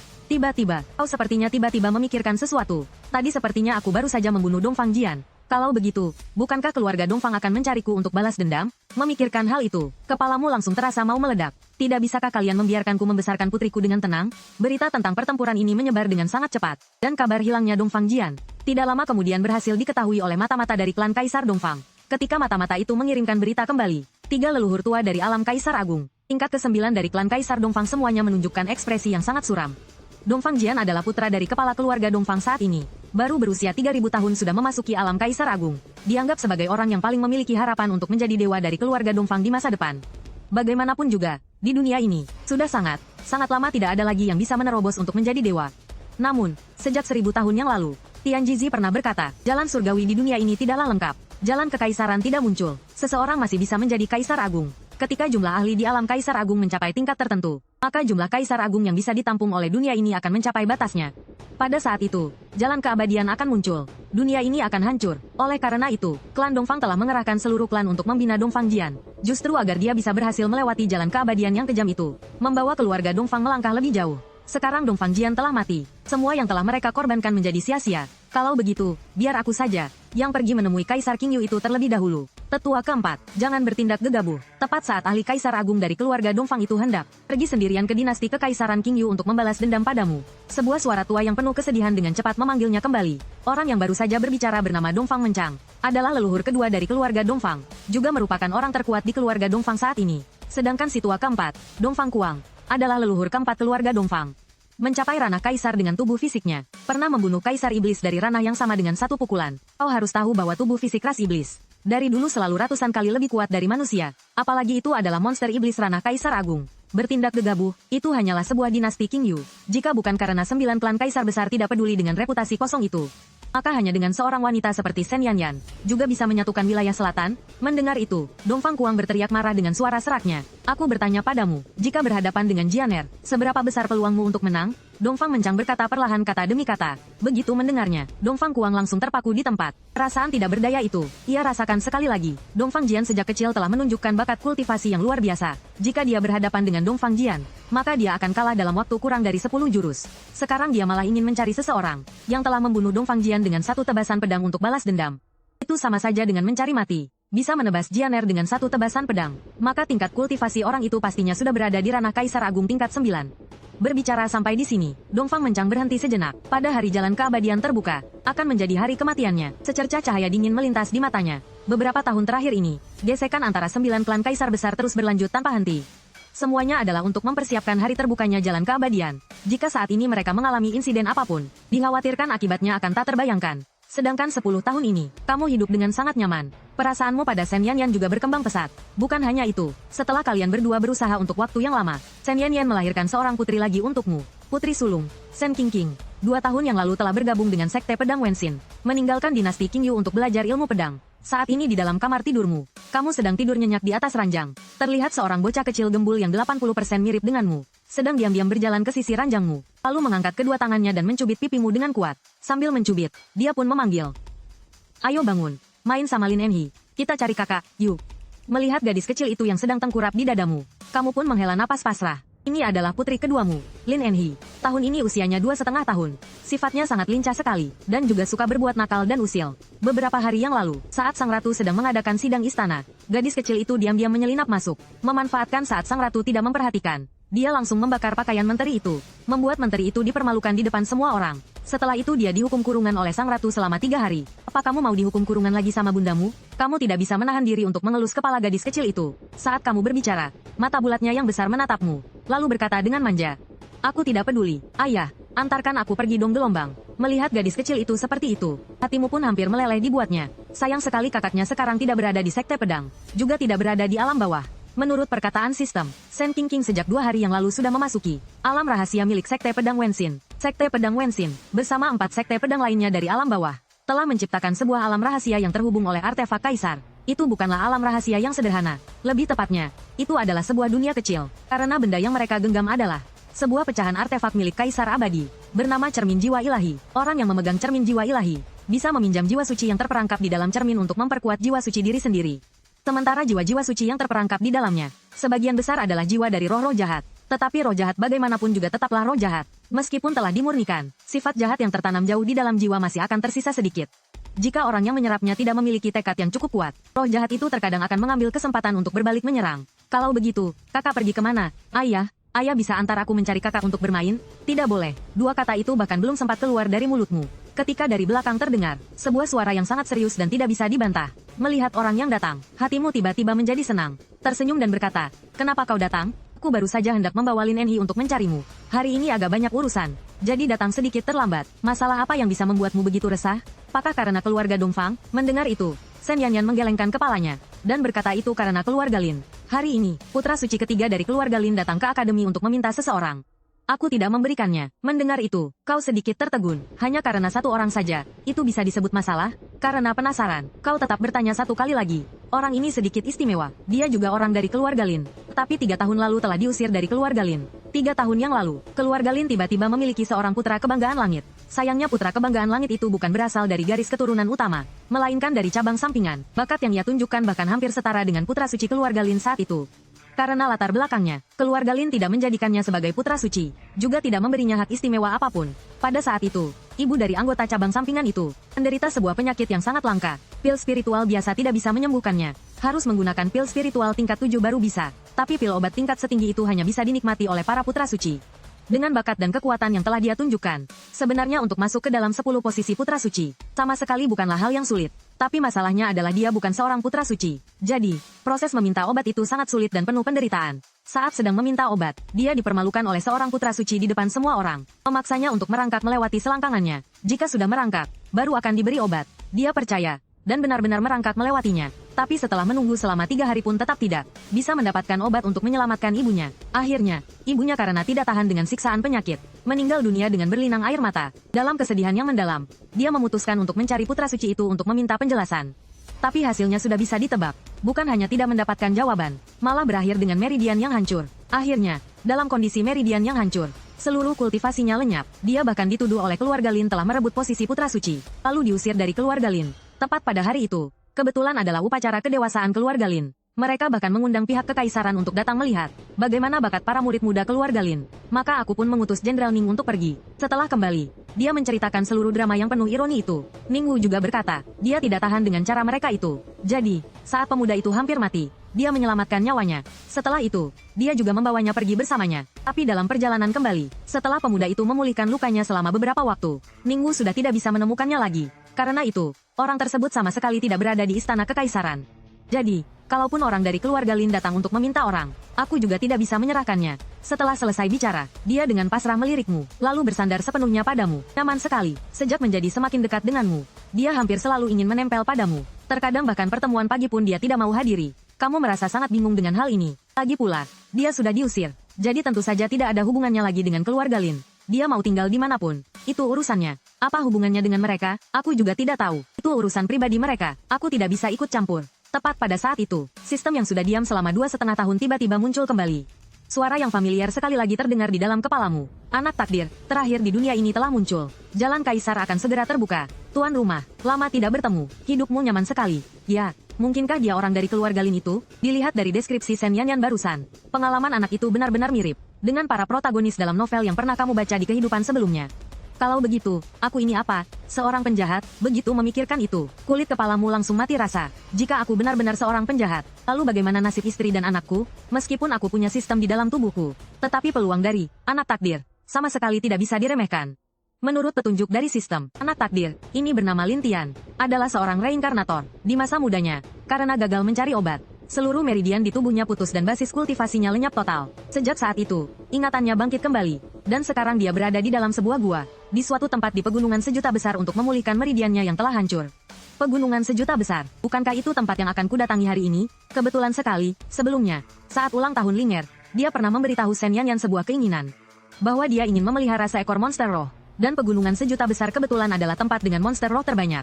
Sangat cepat, kamu, Linger, dan istrimu segera berangkat ke pegunungan sejuta. Pada saat yang sama, di dalam sebuah gua di pegunungan sejuta, seorang pemuda sedang duduk bersila di tanah. Di sekelilingnya ada 6 tanaman roh yang memancarkan cahaya ungu yang sedang diserap olehnya. Meridian-meridian yang rusak parah di dalam tubuhnya sedang pulih dengan kecepatan yang sangat cepat. Pemuda itu adalah Lin Tian. Kenapa aku tidak bisa membangkitkan ingatanku lebih awal? Kenapa tidak lebih awal? Dengan begitu, ibu tidak perlu mati. Memikirkan hal ini, tatapan matanya menjadi sangat dingin. Kehidupan sebelumnya demi jalan kaisar membuat keluarga Lin kalian lolos dari malapetaka. Di kehidupan ini, aku pasti akan membuat keluarga Lin kalian dan juga kepala keluarga Lin Wudou sulit lolos dari kematian. Di kehidupan sebelumnya, dia hanya butuh waktu 100 tahun untuk menjadi kaisar agung. Kini dia terlahir kembali, tidak lebih dari 3 tahun. Pasti akan menjadi kaisar agung. Tetapi yang membuatnya bingung adalah, di kehidupan sebelumnya setelah dipukuli hampir mati oleh pelayan keluarga Lin, lalu dibawa ke pegunungan sejuta, dilempar dari tebing curam yang tak berdasar, nyawanya besar, tersangkut di dahan pohon, akhirnya jatuh di luar gua ini. Mengandalkan sisa keinginan untuk bertahan hidup, dia merangkak masuk ke dalam gua. Lalu menerima warisan dari Kaisar Agung panjang umur di dalam gua, dan akhirnya mencapai gelar Raja Abadi tertinggi. Tetapi sekarang, dia justru diselamatkan oleh orang-orang dari dinasti Kekaisaran King Yu. Padahal menurut ingatannya, dinasti Kekaisaran King Yu seharusnya sudah dihancurkan sejak 10 tahun yang lalu. Dongfang Jian dari keluarga Dongfang menebaskan satu pedang. Sang Maharani tewas dan ajarannya musnah. Tetapi kenapa di kehidupan ini dinasti Kekaisaran King Yu masih ada? Apakah ini pengaruh dari kelahiran kembali? Setelah berjalan sekitar 2 jam, rombongan kalian baru tiba di pintu masuk pegunungan sejuta. Kemanapun kereta kekaisaran itu lewat, suara gemuruh menggema seperti guntur di kejauhan. Tepat lihat ke sana, gagah sekali. Itu kereta kencana dari kekuatan mana? Tidak lama setelah kereta kencana itu berhenti, orang-orang di bawah sudah mengenali lambang itu. Dari dinasti Kekaisaran King Yu di kereta kencana itu, semua orang berseru kaget. Sang Ratu dan Tuan Kaisar telah tiba di pegunungan 100.000 milik kita. Hanya terdengar suara Shen Yanyan dari dalam kereta kencana berkata, hewan roh kontrak dari klan Bangau Putih. Lin Enhi pasti akan sangat menyukainya. Klan Bangau Putih adalah salah satu klan dengan kedudukan yang cukup tinggi di antara ribuan klan iblis di pegunungan 100.000. Di dalam klan ada 3 ahli tingkat Kaisar Agung. Kepala sukunya adalah seorang ahli tingkat Kaisar Agung tingkat ke-7. Kamu berpikir sejenak, langsung memahami maksud Shen Yanyan, lalu tersenyum lembut dan berkata, ayo pergi. Di luar pintu, tiba-tiba terdengar suara yang tergesa-gesa. Kepala suku, sang ratu dari dinasti Kekaisaran King Yu datang langsung ke klan kita. Ingin bertemu dengan Anda. Mendengar itu, kepala suku Hesam berdiri terpaku. Ratu terkuat di wilayah selatan datang menemuiku. Ku dengar dari bawahanku. Ada juga seorang tuan kaisar yang bisa membunuh Kaisar Agung tingkat ke-9 dengan sekali tebasan pedang.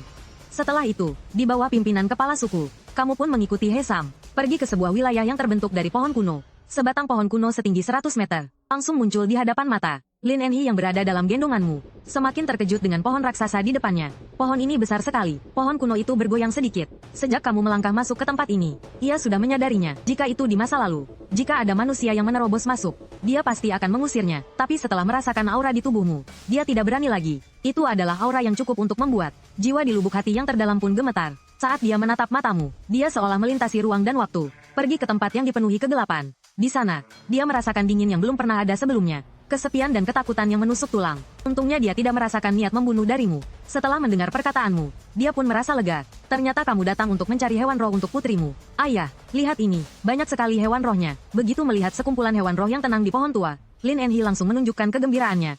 Sesaat kemudian, Xiao Lin Enhi sepertinya memikirkan sesuatu lagi. Lalu menoleh ke arah Hesam dan bertanya, Paman, bolehkah Lin Enhi membawa pulang 2 ekor? Mendengar itu, Hesam sedikit tertegun. Lalu dia sangat gembira dalam hati. Ya ampun, putri kecil ini imut sekali. Tetapi tepat pada saat itu, sebuah teriakan marah tiba-tiba terdengar. Tidak boleh, hewan roh ini milikku. Mengikuti arah suara itu, yang datang adalah putra takdir, Lin Tian. Mengaktifkan plot cerita putra takdir. Apakah tuan rumah memilih untuk ikut campur? Mendengar itu, kamu tersenyum penuh arti. Masih bilang kalau diriku bukan penjahatnya. Begini saja bisa bertemu dengan putra takdir. Sesuatu yang sudah disukai putriku. Bahkan bintang di langit pun harus kupetikkan untuknya. Segera setelah itu, kamu menggunakan sistem untuk memanggil informasi lawan. Nama, Lin Tian. Identitas, orang yang terlahir kembali. Alam istana takdir tingkat pertama. Fisik, tubuh panjang umur. Pengenalan alur cerita. Lin Tian setelah memulihkan tingkat kultivasinya, segera langsung pergi ke klan Bangau Putih. Karena di antara hewan roh kontrak klan Bangau Putih, ada 2 ekor yang sangat cocok untuk membantunya melatih fisiknya. Tidak akan lama lagi, patriark muda klan Bangau Putih, Hesi, karena luka di tubuhnya semakin parah, nyawanya akan terancam. Hesam, demi menyelamatkan putranya, telah mengumumkan sebuah misi. Jika ada yang bisa menyelamatkan putranya, maka klan Bangau Putih bersedia membayar harga apapun, bahkan jika harus menjadi budak. Mendengar kabar itu, Lin Tian segera pergi ke klan Bangau Putih. Sementara puluhan ribu orang lainnya tidak berdaya, Lin Tian, berkat warisan yang sebelumnya diterima dari Kaisar Agung Changsheng, dan juga menguasai jurus Changsheng, meskipun tidak bisa menyembuhkan total luka Hesi, tapi dia bisa menekannya dengan efektif. Oleh karena itu, bisa dibilang dia telah menyelamatkan nyawa Hesi. Sejak saat itu, klan Bangau Putih menjadi pedang pertama baginya untuk membalas dendam pada keluarga Lin. Sedangkan dia sendiri, dari pohon kuno klan Bangau Putih, mengandalkan fisik Changsheng, berhasil terhubung dengan dua hewan roh. Melihat pengenalan singkat itu, kau tertawa dingin dengan sinis. Sepertinya tindakan tak sengajamu telah merusak rencana baik si putra takdir. Siapa kau? Beraninya kau menerobos masuk ke klan Bangau Putihku. Hesam juga terkejut oleh teriakan marah yang tiba-tiba itu. Saat melihat Lin Tian, dia langsung tercengang. Mengapa di tempat penting klan Bangau Putih, bisa ada seorang manusia yang sama sekali tidak melaluinya, menyelinap masuk tanpa suara tanpa izin darinya? Memikirkan hal ini, Hesam tidak bisa menahan perasaan dingin di punggungnya. Jika orang ini mengandalkan teknik tak kasat mata yang bahkan seorang pakar tingkat Kaisar Agung sulit mendeteksinya, lalu melakukan sesuatu pada klan Bangau Putih, maka akibatnya tidak bisa dibayangkan. Sebuah amarah yang tak bisa dijelaskan langsung meledak di dalam hati Hesam. Aura khas di tubuhnya meledak seketika, menekan lurus ke arah Lin Tian. Melihat aura menakutkan yang menerjang ke arahnya, ekspresi wajah Lin Tian langsung berubah drastis. Dalam hati berteriak, ini gawat. Dia tadinya berencana untuk menyelinap masuk diam-diam, lalu diam-diam membawa pergi dua binatang roh yang seharusnya menjadi miliknya di kehidupan sebelumnya. Lagi pula, apakah dia bisa menembus Kaisar Agung atau tidak? Apakah dia bisa berkuasa di alam atas atau tidak? Semuanya bergantung pada dua binatang roh ini. Dia berusaha keras menahan tekanan, lalu mengucapkan kata demi kata. Kepala suku Bangau, aku bisa menyelamatkan Hesi. Hesi adalah kelemahan Hesam. Benar saja, begitu mendengar hal yang berkaitan dengan putranya, Hesi, Hesam segera menarik kembali auranya. Tepat pada saat tekanan itu ditarik kembali, Lin Tian seolah terbebas dari beban berat, terengah-engah dengan mulut terbuka. Kemarahan Hesam masih belum reda, hanya saja dia menahannya dengan paksa. Karena ini menyangkut Hesi, dia tidak bisa tidak menganggapnya serius.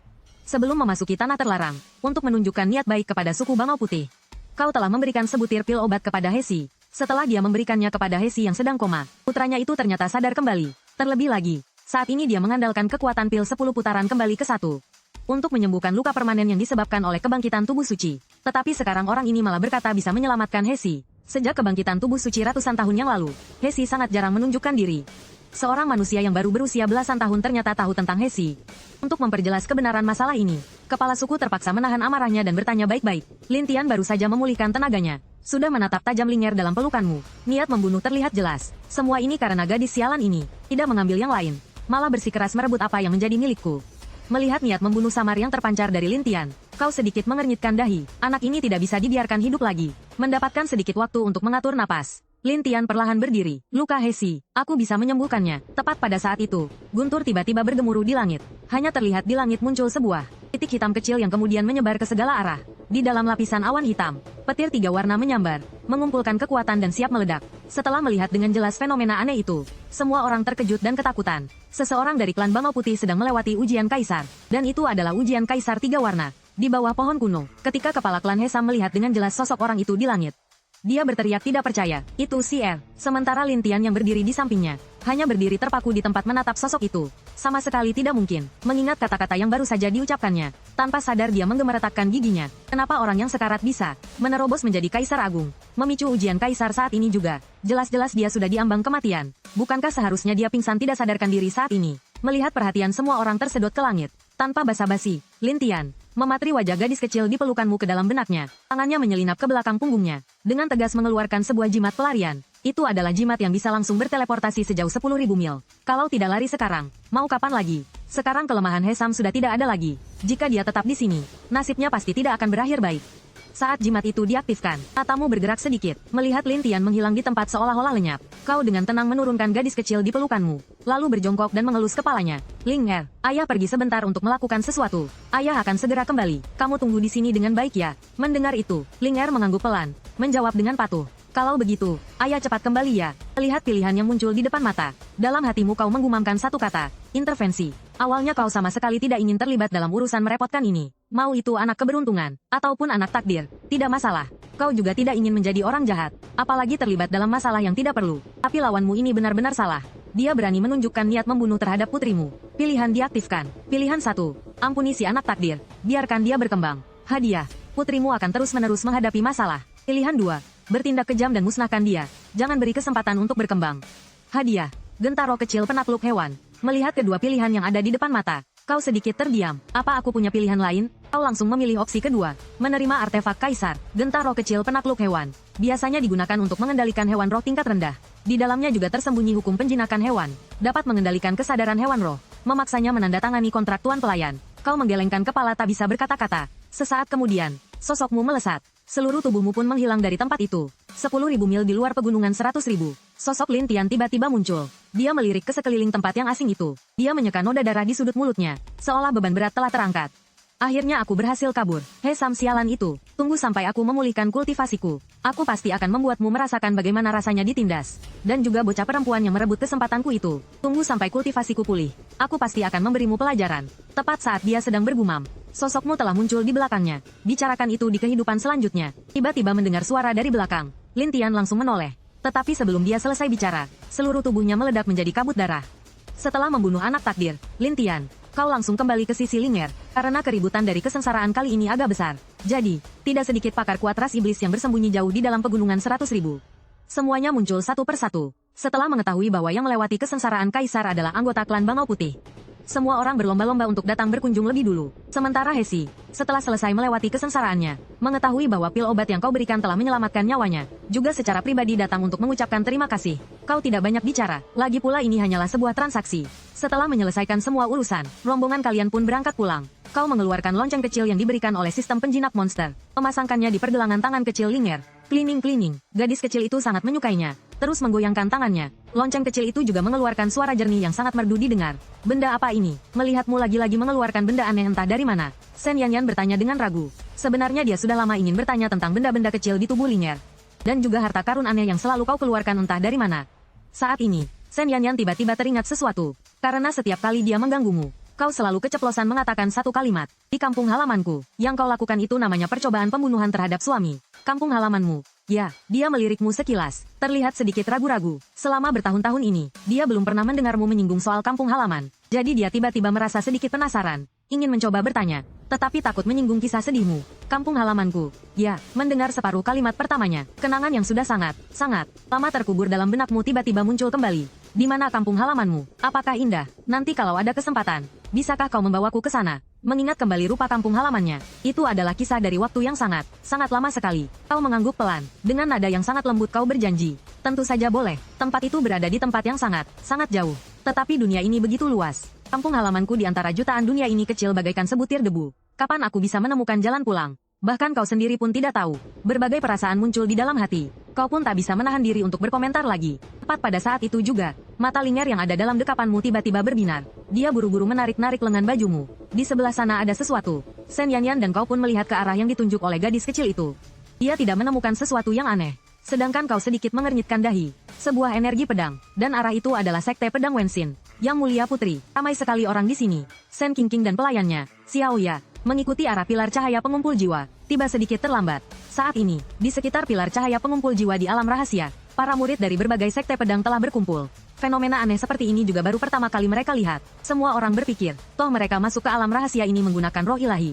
Kalaupun mati, itu bukan kematian yang sesungguhnya. Paling parah coba saja peruntungan. Siapa tahu sepeda bisa berubah jadi motor. Tepat saat semua orang masih ramai berdiskusi, tidak tahu apa sebenarnya fenomena aneh ini. Tiba-tiba seseorang melangkah keluar dari kerumunan. Semuanya, dalam kitab kuno sekte pedang Ziwei kami, pernah tercatat, bahwa dunia dalam cermin ini berpusat pada roh ilahi. Mengumpulkan jiwa untuk melahirkan esensi dapat memperkuat roh ilahi diri sendiri.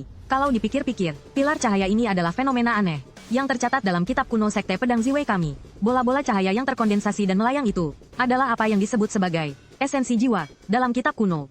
Sejenis harta karun yang dapat memperkuat roh ilahi. Orang ini adalah kakak seperguruan senior utama dari sekte pedang Ziwei, Su Wuyan. Satu-satunya jenius yang memahami ilmu pedang hanya dengan membaca buku. Melihat penampilan orang yang baru saja berbicara, tentu saja tidak sedikit orang yang telah mengenalinya. Bagaimanapun, kisahnya bisa disebut sebagai sebuah legenda. Sekte pedang Ziwei pada dasarnya adalah sekte pedang yang besar. Sedangkan Su Wuyan adalah seorang cendekiawan yang lemah. Sejak kecil hingga dewasa, dia sangat suka membaca buku. Di pinggangnya selalu terikat sebilah pedang lunak. Tetapi tidak ada yang pernah melihatnya berlatih pedang. Dia berada di dalam aula catatan kuno sekte pedang Ziwei selama 3 tahun. Membaca buku selama 3 tahun. 3 tahun kemudian, dia melangkah keluar dan langsung mencapai pencerahan. Dengan satu langkah, langsung memasuki alam istana takdir. Masalah ini di masa lalu tersebar kemana-mana, menggemparkan seluruh kota. Saat ini, di alam rahasia 5 sekte pedang agung, sudah ada 4 sekte yang hadir. Hanya orang-orang dari sekte pedang haus darah, yang masih belum terlihat satu orang pun muncul. Melihat jumlah esensi jiwa di sekitar pilar cahaya di depan yang berkumpul semakin banyak. Tidak sedikit orang yang perlahan-lahan, tidak bisa menahan sifat tidak sabar mereka lagi. Harta karun yang bisa memperkuat jiwa spiritual. Dari dulu selalu menjadi sesuatu yang sulit dibeli bahkan dengan uang. Asalkan berhasil merebut salah satu yang disebut esensi itu, maka meskipun jiwa spiritual terluka, ada cara untuk menyembuhkannya. Tetapi orang yang bertindak pertama kali pasti akan menjadi mangsa, dan dibiarkan dicabik-cabik oleh orang lain. Oleh karena itu, meskipun godaannya sangat besar, tetapi tidak ada yang mau menjadi yang pertama bertindak. Melihat sekeliling pilar pengumpul jiwa, jiwa-jiwa spiritual yang samar dan berkelip semakin lama semakin memudar. Semakin hari semakin sedikit, sedangkan jumlah esensi jiwa justru semakin banyak. Akhirnya ada juga orang yang tidak tahan lagi, bertindak merebut untuk pertama kalinya. Sudah ada orang kedua, pasti akan ada orang ketiga. Tidak sampai sesaat, lebih dari 100 orang dari Sekte Pedang Wensin yang masuk. Kini hanya tersisa sekitar 15-16 orang. Sekarang, orang yang masih berdiri di sini bahkan tidak sampai 100 orang.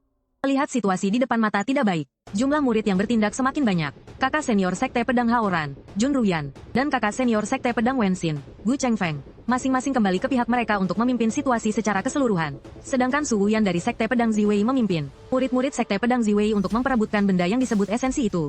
Tidak semua orang akan patuh mendengarkan perintah. Di dunia ini, sebagian besar orang sendirian, di jalan kultivasi, pada dasarnya tetap harus mengandalkan diri sendiri untuk berjuang. Bagi mereka, berkelompok hanyalah hal yang dilakukan oleh orang lemah. Situasi setelah pertarungan singkat menjadi sangat sengit. Murid-murid Sekte Pedang Ziwei di bawah pimpinan Su Wuyan membantai ke segala arah. Dengan sangat cepat menjadi pihak yang paling unggul model, Su Wuyan telah memimpin sekelompok. Murid Sekte Pedang Ziwei bergegas ke sisi pilar cahaya. Di antara mereka, sudah ada beberapa murid yang mengulurkan tangan dan berhasil menangkap lingkaran cahaya itu. Lalu menggenggamnya erat di telapak tangan. Sesaat kemudian, para murid dari sekte lain yang saling membantu menerobos lapisan pengepungan, juga berebut untuk bergegas ke sisi pilar cahaya. Haha, benar-benar sekelompok orang bodoh. Su Wuyan melirik sekelompok orang yang masih berdiri di tempat, ragu-ragu dan tidak mau bertindak dari 3 sekte yang tersisa. Lalu tersenyum dingin. Tadi memang benar dia telah menyampaikan beberapa informasi tentang pilar cahaya kepada semua orang. Tetapi itu hanyalah sebagian kecil saja. Pilar cahaya fenomena yang lahir dari Po ini adalah sesuatu yang tidak sengaja dia catat. Po memiliki roh, dapat memperkuat jiwa dan raga sendiri, dapat membantu meningkatkan jiwa ilahi milik sendiri. Ada roh pasti ada kesadaran. Ingatlah itu, tetapi harus benar-benar dihindari. Jangan mengambilnya sembarangan. Dia hanya bisa mengingat sampai di situ. Tulisan di bagian belakangnya sepertinya telah hancur, sehingga ada satu bagian yang hilang. Tetapi hanya dengan sebanyak itu saja, sudah cukup untuk membuktikan kegunaan Po yang dihasilkan oleh pilar cahaya ini. Hanyalah memiliki efek memperkuat jiwa ilahi. Terlebih lagi, ini adalah alam rahasia yang hanya bisa dimasuki oleh jiwa ilahi.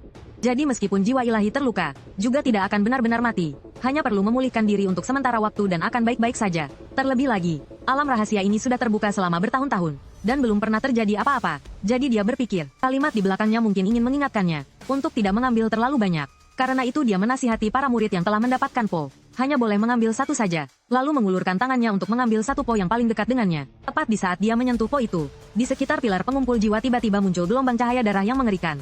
Hanya terlihat di atas tanah. Dalam radius 1 mil di sekitar pilar pengumpul roh, sebuah formasi ganjil tiba-tiba muncul. Tepat pada saat itu, beberapa ratus manusia iblis berjubah merah menyerbu keluar dengan ganas dari segala penjuru. Dalam radius 1 mil di sekitar pilar cahaya, beberapa ratus lingkaran cahaya muncul, menyelimuti semua orang yang mendekati pilar cahaya ke dalamnya. Mereka orang-orang dari Sekte Pedang Haus Darah. Sialan, apa yang mau mereka lakukan? Melihat para murid Sekte Pedang Haus Darah tiba-tiba menyerbu dari segala penjuru, semua orang pun menjadi panik, terutama orang-orang yang sejak awal masih belum bergerak. Dari Sekte Pedang Tianyuan, Haoran, dan Wensin, sudah kuduga, ini jebakan. Di kejauhan ada sebuah kuali besar, sebuah kuali darah setinggi 100 meter, menyelimuti segalanya di antara langit dan bumi. Tepat di samping ketiga sekte, 5 pria berjubah merah, bertudung merah, muncul di hadapan mereka. Pemimpinnya melirik mereka dengan tatapan menghina. Tidak kusangka kalian ternyata cukup pintar juga, tidak terpikat oleh intisari roh. Melihat kelompok orang ini tidak ikut berebut, dia pun juga sangat terkejut. Saat melihat wajah orang yang datang dengan jelas, Gu Chengfeng dan Jun Ruyan tidak bisa menahan diri untuk berseru, Sue Lingxi. Sue Lingxi adalah putra pedang dari Sekte Pedang Haus Darah. Puncak alam istana takdir tingkat ketiga. Seseorang yang hanya setengah langkah lagi untuk memasuki alam Kaisar Agung. Saat alam rahasia terbuka 10 tahun yang lalu, keberadaannya sama sekali tidak terlihat. Rumornya dia sedang menjalani kultivasi tertutup, bersiap untuk menjalani kesengsaraan Kaisar dan memasuki alam Kaisar Agung. Tidak disangka setelah 10 tahun berlalu, mereka masih bertemu dengannya di alam rahasia ini. Sue Lingxi, kalian dari Sekte Pedang Haus Darah, sedang merencanakan apa? Jun Ruyan yang ada di samping meliriknya sekilas, lalu kembali melirik kuali raksasa yang terangkat di belakangnya. Api ini bisa membakar jiwa. Hahaha. Mendengar itu, Sue Lingxi tertawa terbahak-bahak dengan sombong. Memberitahu kalian juga tidak masalah. Formasi ini bernama formasi pemurnian jiwa. Dapat memurnikan jiwa. Ini adalah mahakarya luar biasa yang kubutuhkan beberapa ratus tahun untuk menyiapkannya.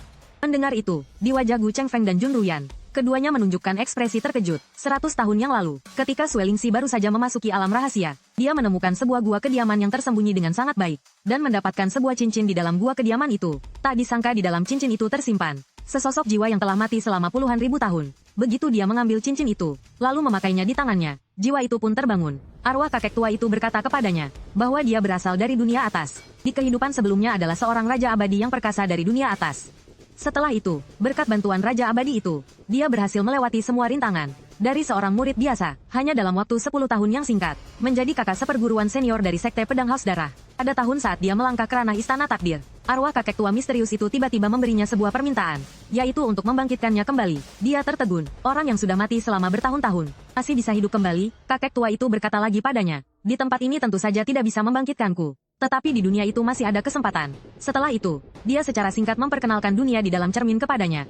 Tentang alam rahasia yang hanya bisa dimasuki oleh jiwa tersebut. Saat itulah dia baru tahu kalau ini adalah sebuah artefak raja abadi yang digunakan untuk menekan ribuan jiwa dan memelihara jiwa pemiliknya, termasuk jenis artefak raja abadi pendukung. Di dalamnya, ada banyak sekali jiwa yang tertekan di dalamnya, dan yang harus dia lakukan adalah memanfaatkan esensi jiwa ini untuk menambal jiwa kakek tua yang tidak lengkap. Pada akhirnya, mencari jiwa sadar yang cocok, menggunakan arwah ilahinya untuk merebut raga agar orang tua itu bisa terlahir kembali. Karena itu, untuk berterima kasih pada orang tua yang telah membantunya selama bertahun-tahun, dia langsung setuju dengan senang hati. Kuali tiada tanding di belakangnya itu adalah formasi pemurnian jiwa. Orang tua itu juga berjanji padanya, jika dia benar-benar bisa hidup kembali, maka akan membawanya bersama ke dunia yang tingkatannya lebih tinggi, untuk mengejar jalan agung tertinggi yang lebih tinggi dan lebih kuat. Dia bahkan termakan bujukan orang tua itu, dan diam-diam membunuh master sektenya sendiri. Ini juga alasan mengapa dalam pertemuan itu, dari 5 master sekte Pedang Haus Darah tidak muncul sama sekali. Sekarang tinggal menunggu para murid dari 4 sekte besar. Begitu memasuki jangkauan formasi, maka formasi akan diaktifkan. Pada saat itu, semuanya akan berhasil. Setelah berkata, dia menjentikkan jarinya. Terlihat sekelompok murid dari 4 sekte besar yang terikat erat, diseret keluar satu persatu. Sesuai perintah yang baru saja dia berikan, para murid itu satu persatu dilemparkan ke dalam kuali formasi itu. Tolong aku, kakak seperguruan. Tolong, aku tidak mau. Aku tidak mau. Bahkan Su Wuyan, si jenius ilmu pedang, yang membaca buku 100 tahun, satu tebasan pedang memasuki istana kehidupan, saat ini juga menjadi gila dan mengamuk, tanpa henti menyerang formasi besar yang mengurungnya. Di dalam kuali, api roh berkobar dengan ganas. Pada akhirnya, di dalam kuali besar itu, hanya tersisa satu orang yang berjuang untuk bertahan. Su Wuyan sudah tidak lagi terlihat percaya diri seperti sebelumnya. Saat ini dia menengadah ke langit dan tertawa terbahak-bahak. Ternyata, akulah orang bodoh yang sebenarnya, telah mengubur seluruh generasi murid dari Sekte Pedang Ziwei. Pada akhirnya tubuhnya pun ikut dimurnikan. Sebenarnya ini, benda apa ini? Tekanannya jauh melampaui Kaisar Agung. Orang-orang yang masih hidup, melihat gumpalan roh spiritual raksasa yang terkondensasi dari begitu banyak kekuatan roh spiritual di atas api roh. Merasakan aura yang dipancarkannya jauh melampaui Kaisar Agung. Semua orang menjadi pucat pasi. Mereka pernah bertemu dengan Kaisar Agung sebelumnya, tapi tekanan dari Kaisar Agung terasa begitu kecil di hadapannya. Bahkan jika Kaisar Agung sendiri yang datang, hanya dengan satu pikiran dari wujud roh ini, Kaisar Agung pun akan tewas.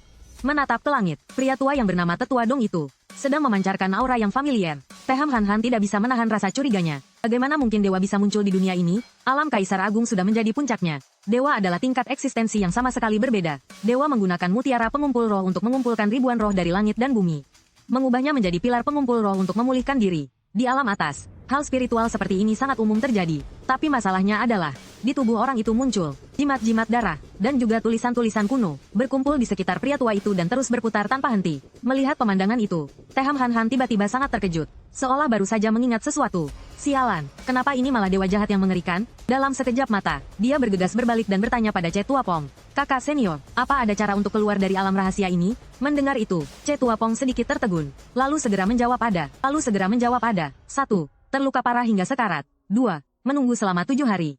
Mendengar itu, Teham Han Han melirik para murid yang tersisa. Menunggu selama 7 hari sudah pasti tidak mungkin. Alam rahasia ini baru terbuka selama beberapa hari. Dan roh spiritual adalah bagian terlemah dari manusia. Terluka parah juga bukan pilihan yang baik. Tapi jika tidak keluar, mereka pasti akan mati. Roh spiritual dari Raja Dewa Tua itu saat ini sudah pulih sekitar 7 hingga 8 bagian. Jika kita tidak keluar sekarang, maka mereka semua akan mati. Melihat satu persatu murid yang masih hidup ditelan oleh tungku kuali itu, kakak seperguruan senior dari Sekte Pedang Wenxin, Gu Chengfeng, mengencangkan genggamannya pada pedang panjangnya dan menebaskan pedangnya lurus ke arah Sue Lingxi. Tetapi dibandingkan dengan Sue Lingxi yang diberkati oleh hukum alam, dia pada akhirnya masih sedikit lebih lemah. Bagaimanapun juga, lawannya adalah seseorang yang hanya setengah langkah lagi untuk memasuki alam Kaisar Agung.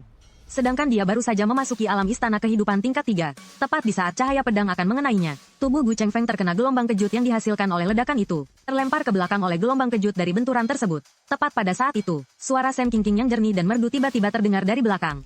Kakak Gu, serahkan saja orang itu untuk aku hadapi. Asap dan debu menghilang. Sosok Sue Lingxi muncul sekali lagi. melihat gadis cantik luar biasa di hadapannya, yang kelihatannya baru berumur sekitar 14 atau 15 tahun. Namun kekuatannya telah mencapai alam istana kehidupan tingkat 2, bahkan telah memahami hukum alam, yang seharusnya hanya bisa dicapai oleh alam istana kehidupan tingkat 3. Bakat seperti ini benar-benar menentang langit. Tetapi memangnya kenapa? Mungkinkah dia lebih kuat dari dewa tua di belakangku? Hanya dalam sekejap mata, Sen Qingqing memegang pedang Junshi. Di belakangnya, sebuah bayangan teratai api, memancarkan aura kehancuran muncul di belakangnya. Sue Lingxi melihat ini, dan dalam hati berteriak, ini gawat.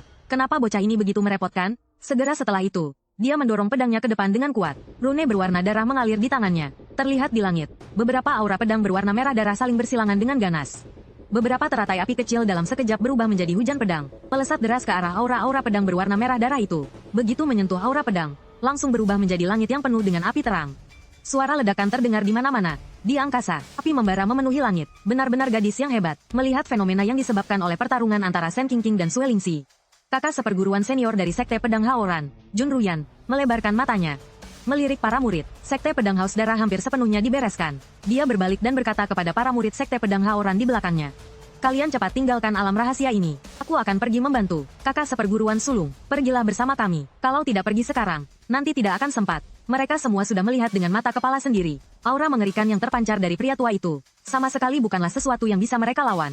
Mendengar itu, wajah Jun Ruyan menjadi sangat gelap. Dia membentak dengan suara berat. Cepatnya, orang itu sedang mempertaruhkan nyawanya untuk menahan mereka, demi memberi kalian secerca kesempatan untuk hidup. Aku, Jun Ruyan, bukanlah orang yang tidak tahu berterima kasih. Setelah berkata begitu, dia sama sekali tidak menoleh ke belakang, langsung melesat ke arah Sen Qingqing. Sementara murid yang baru saja dimarahi itu, menundukkan kepalanya dalam-dalam, dengan raut wajah muram, mengepalkan tangannya erat-erat, menggertakkan giginya. Akhirnya dia mendengus dingin, lalu langsung meninju dadanya sendiri. Kalau kau mau mati, silakan saja. Aku hanya berniat baik untuk menasihatimu. Begitu tinju itu mendarat, tubuh murid itu mulai menjadi ilusi. Akhirnya berubah menjadi bola cahaya yang melesat ke arah cakrawala. Melihat itu, beberapa murid Sekte Pedang Haoran lainnya juga segera mengikutinya. Mereka semua mengerahkan tenaga lalu serentak meninju dada masing-masing. Dalam sekejap mata, beberapa bola cahaya membubung dari tanah.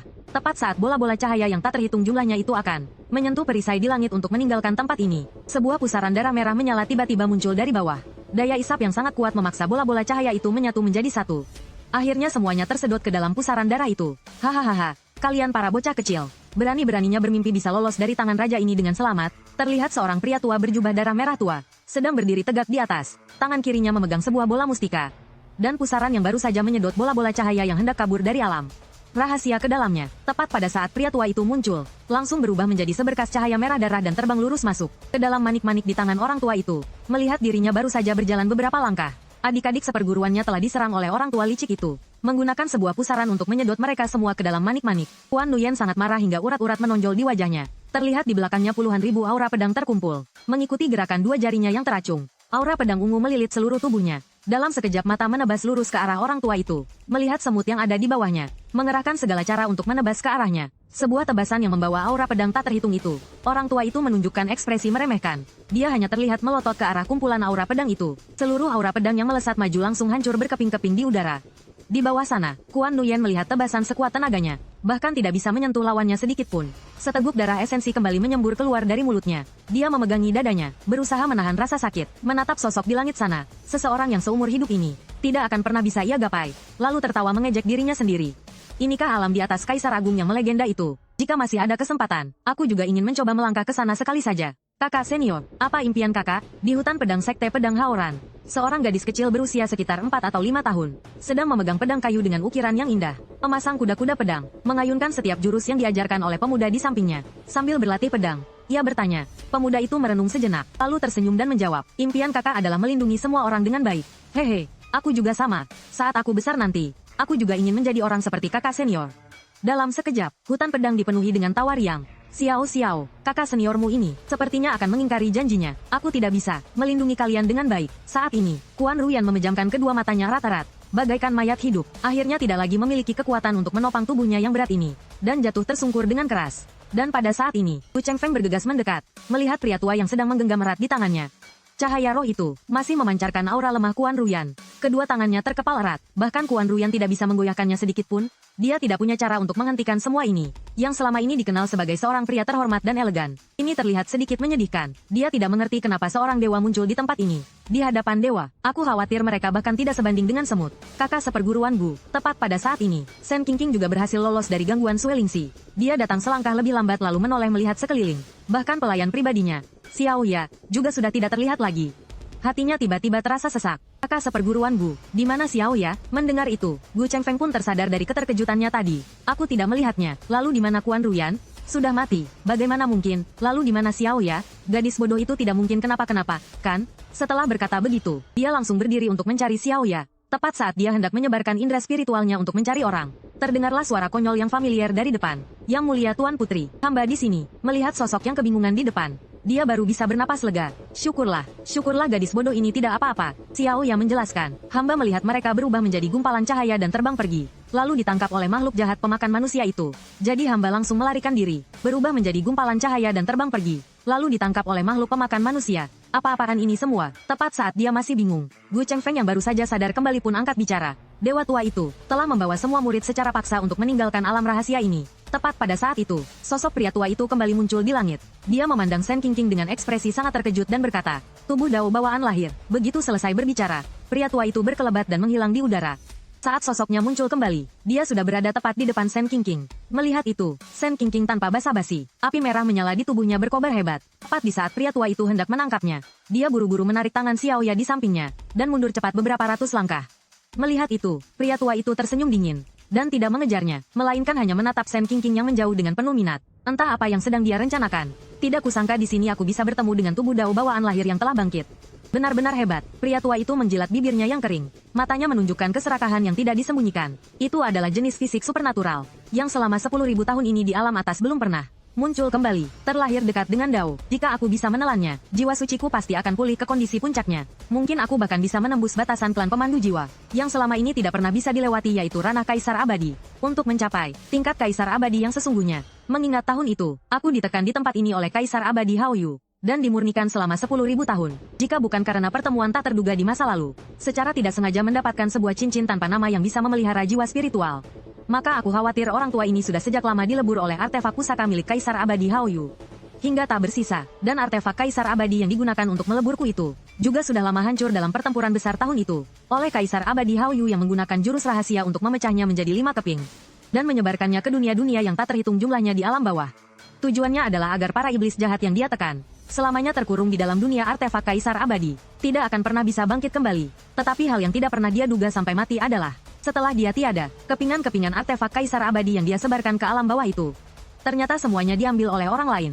Terlebih lagi, dalam sebuah percobaan yang tidak disengaja, mereka bahkan mengandalkan sisa aura terakhir, yang belum sepenuhnya terputus di antara kepingan-kepingan itu, untuk membangun sebuah jembatan yang dapat diandalkan, dari satu ujung kepingan untuk terhubung ke ujung kepingan lainnya. Begitulah, kelima kepingan yang jatuh ke alam bawah semuanya dipungut oleh pemiliknya masing-masing, dan mengandalkan kekuatan jiwa spiritual, menembus kepingan-kepingan itu, untuk mendirikan sebuah ruang khusus. Setelah bertahun-tahun lamanya, mereka akhirnya berhasil mengaktifkan kepingan-kepingan itu. Dunia kecil cermin jiwa spiritual sekali lagi muncul di dunia. Sedangkan aku, berkat sebuah kesempatan yang tak terduga, memancing Suelingxi ke gua yang kubuka sendiri sebelum menyegel diri, lalu membiarkannya membawaku keluar. Berkat itulah aku mendapatkan kesempatan untuk terlahir kembali. Memikirkan hal ini, aku tidak bisa menahan kegembiraan di hati.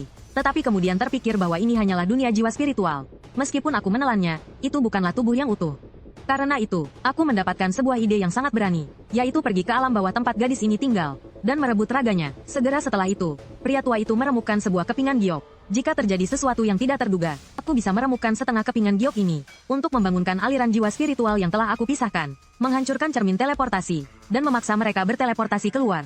Tepat di saat lempengan giok itu hancur berkeping-keping, di atas cakrawala, dinding dimensi mulai menunjukkan retakan satu persatu. Energi spiritual yang tak terhitung jumlahnya menyembur ke udara, meluap keluar dari celah-celah itu. Semua orang di alam rahasia diteleportasi kembali ke dunia nyata, dan sebelum tersedot masuk, pria tua itu telah berubah menjadi gumpalan asap merah, masuk ke dalam cincin di tangan Huyet Lintu, hanya menyisakan 3 kalimat. Tubuh Dao bawaan lahir, raja ini telah datang. Suara itu bergema di mana-mana, terus menggema di lembah yang kosong, untuk waktu yang lama tanpa henti. Pada saat yang sama, seberkas cahaya pedang menebas dari dalam sekte pedang Phantom. Formasi pelindung agung dari sekte pedang Phantom langsung ditebas oleh cahaya pedang yang dingin itu. terbelah menjadi dua. Cahaya pedang yang tajam itu seperti arus dingin yang menusuk tulang di tengah musim dingin. Menusuk langsung ke dalam hati. Padahal itu adalah formasi hebat yang pernah menahan serangan gabungan dari 3 orang. Ahli tingkat Kaisar Agung tahap akhir, namun tidak dapat menahan satu tebasan pedang pun, dan langsung terbelah. Apa Sekte Pedang Phantom sudah gila? Tebasan ini, bahkan Kaisar Agung pun harus berlutut di hadapannya. Melihat formasi pelindung agung itu terbelah menjadi dua, di sekitar Sekte Pedang Phantom, tak terhitung banyaknya orang yang menatap cahaya pedang yang melesat lurus ke langit itu. Semuanya tidak bisa menahan ekspresi kaget dan ngeri. Tepat pada saat itu, mereka hanya melihat di atas kepala mereka, sebuah kereta kencana yang terbuat dari giok putih, sedang melesat cepat ke arah Sekte Pedang Phantom dengan kecepatan luar biasa. Kemanapun kereta kencana itu lewat, suara guntur yang dalam dan teredam bergema tanpa henti. Ini adalah kereta kekaisaran dari dinasti Tanfu. Hanya saja tidak diketahui, ahli mana dari dinasti Tanfu yang duduk di atasnya. Sementara itu, saat ini, di samping arena bela diri Sekte Pedang Phantom, di sebuah alun-alun yang sangat luas, cermin teleportasi yang membawa para murid ke dunia kecil roh ilahi telah hancur berkeping-keping. Para murid yang menggunakan roh ilahi mereka untuk memasuki alam rahasia tersebar seperti bintang jatuh dan awan yang menghilang. Saat ini mereka hanya tersisa dengan tubuh yang kosong. Di dalam tubuh mereka sama sekali tidak ada lagi roh ilahi. Saat ini, wajah lelaki tua itu pucat pasi. Tepat di depan dadanya ada bekas darah yang besar. Sebuah lubang yang terlihat sangat mengerikan. Tidak ada lagi sedikit pun penampilan agungnya seperti saat berada di alam rahasia. Dia menatap tajam Sen Qingqing dengan ganas, yang sedang berdiri memegang pedang giok hijau. Di belakangnya muncul bayangan ilusi teratai api raksasa. Matanya dipenuhi dengan kebencian. Saat ini, dia juga tidak berani bertindak gegabah. Karena begitu turun ke dunia ini, dia merasakan bahwa dao surgawi di sini tidak lengkap. Menekan tingkat kultivasinya dari alam abadi, menekannya dengan paksa hingga ke tingkat puncak dunia ini, yaitu puncak alam Kaisar Agung. Selain itu, sekarang dia masih belum berhasil merasuki tubuh fisik, masih hanya dalam wujud roh. Jika terlalu banyak menghabiskan energi, kemungkinan besar dia akan kembali tertidur lelap. Awalnya dia berniat begitu keluar langsung menangkap bocah ini, lalu mencari tempat yang cocok untuk mulai merasuki tubuhnya. Siapa sangka bocah ini? Tepat di saat dia menyentuhnya, liontin giok di pinggangnya tiba-tiba memancarkan seberkas cahaya murni. Hanya terlihat seberkas cahaya bintang, menyelimuti seluruh tubuhnya. Dia mengerahkan segala cara tetapi tidak mampu menggoyahkan perisai bintang itu sedikit pun. Setelah itu, bocah ini mengambil dari pelukan pelayannya sebuah pedang panjang berwarna hijau. Tanpa basa-basi, langsung menghunus pedangnya. Tepat saat pedang panjang itu terhunus dari sarungnya, energi spiritual di sekitarnya bergegas dengan liar ke arah pedang itu. Aura kematian langsung menerjang ke arahnya. Satu tebasan pedang itu, seolah-olah memotong semua jalan keluarnya. Hampir saja membuatnya mati di tempat kumuh di dunia fana ini. Melihat lubang berdarah di dadanya yang sulit menutup, pupil matanya mengecil. Sebuah cakar langsung mencengkeram ubun-ubun Suelingsi. Tetua Dong, apa yang Anda lakukan? Mendengar itu, lelaki tua itu tertawa serak dan menjawab, tenang saja, hal yang telah kujanjikan padamu pasti akan kulakukan. Adapun soal apakah harus membawa dirimu ke sana atau tidak, memangnya penting, hanya dalam sekejap mata. Setelah itu dia menggunakan roh sucinya untuk menelan Suelingsi. Roh suci Suelingsi telah dihisap habis olehnya. Setelah itu dia menggunakan roh sucinya untuk menelan Suelingsi. Roh suci Suelingsi telah dihisap habis olehnya. Merasakan kekuatan roh suci yang baru saja ditambahkan. Roh suci Suelingsi telah dihisap habis olehnya. Roh suci Suelingsi telah dihisap habis olehnya. Dan lubang berdarah di dadanya. Roh sucinya yang melemah karena terluka akhirnya sedikit membaik. Dan lubang berdarah di dadanya juga sedang menutup dengan kecepatan sangat tinggi. Roh sucinya yang melemah karena terluka akhirnya sedikit membaik. Juga sedang menutup dengan kecepatan sangat tinggi. Melihat di tengah alun-alun yang luas. Juga sedang menutup dengan kecepatan sangat tinggi. Melihat di tengah alun-alun yang luas, kakek tua itu mengangkat tangannya menunjuk Sen Qingqing lalu tertawa dan berkata, hanya tersisa dia dan seorang gadis kecil istana takdir tingkat kedua. Kakek tua itu mengangkat tangannya menunjuk Sen Qingqing lalu tertawa dan berkata, hanya tersisa dia dan seorang gadis kecil istana takdir tingkat kedua. Tubuhmu adalah milikku. Hanya tersisa dia dan seorang gadis kecil istana takdir tingkat kedua. Tubuhmu adalah milikku. Sen Qingqing, tubuhmu adalah milikku. Tubuhmu adalah milikku. Kakek tua itu tidak bisa menahan diri dan tertawa menggila. Tubuhmu adalah milikku. Kakek tua itu tidak bisa menahan diri dan tertawa menggila. Bahkan jika Dewa Abadi datang, dia tidak akan bisa menyelamatkanmu. Kakek tua itu tidak bisa menahan diri dan tertawa menggila. Bahkan jika Dewa Abadi datang, dia tidak akan bisa menyelamatkanmu. Hanyalah seorang gadis kecil istana takdir tingkat kedua. Bahkan jika Dewa Abadi datang, dia tidak akan bisa menyelamatkanmu. Hanyalah seorang gadis kecil istana takdir tingkat kedua. Sen Qingqing mendengus dingin padanya. Hanyalah seorang gadis kecil istana takdir tingkat kedua. Sen Qingqing mendengus dingin padanya. Memangnya apa yang bisa kau pakai untuk melawan seorang dewa? Sen Qingqing mendengus dingin padanya. Memangnya apa yang bisa kau pakai untuk melawan seorang dewa? Bayangan teratai api di belakangnya kembali melonjak auranya. Memangnya apa yang bisa kau pakai untuk melawan seorang dewa? Bayangan teratai api di belakangnya kembali melonjak auranya. Segera setelah itu, dia mengerahkan seluruh kekuatannya. Bayangan teratai api di belakangnya kembali melonjak auranya. Bayangan teratai api di belakangnya kembali melonjak auranya. Ingin menghancurkan perisai bintang di sekelilingnya terlebih dahulu. Bayangan teratai api di belakangnya kembali melonjak auranya. ingin menghancurkan perisai bintang di sekelilingnya terlebih dahulu. Seiring kekuatan spiritual yang terus mengalir ke gagang pedang Houyu di tangannya, ingin menghancurkan perisai bintang di sekelilingnya terlebih dahulu. Seiring kekuatan spiritual yang terus mengalir ke gagang pedang Houyu di tangannya. Tapi perisai yang dibentuk oleh Liontin Giok di pinggangnya sangatlah kokoh. Seiring kekuatan spiritual yang terus mengalir ke gagang pedang Houyu di tangannya. Tapi perisai yang dibentuk oleh Liontin Giok di pinggangnya sangatlah kokoh. Dibilah Houyu, aura pedang mulai bangkit. Tapi perisai yang dibentuk oleh Liontin Giok di pinggangnya sangatlah kokoh. Dibilah Houyu, aura pedang mulai bangkit. Serangan kakek tua itu pada dasarnya tidak mempan. Dibilah Houyu, aura pedang mulai bangkit. Serangan kakek tua itu pada dasarnya tidak mempan. Kakek tua itu tahu betul. Serangan kakek tua itu pada dasarnya tidak mempan.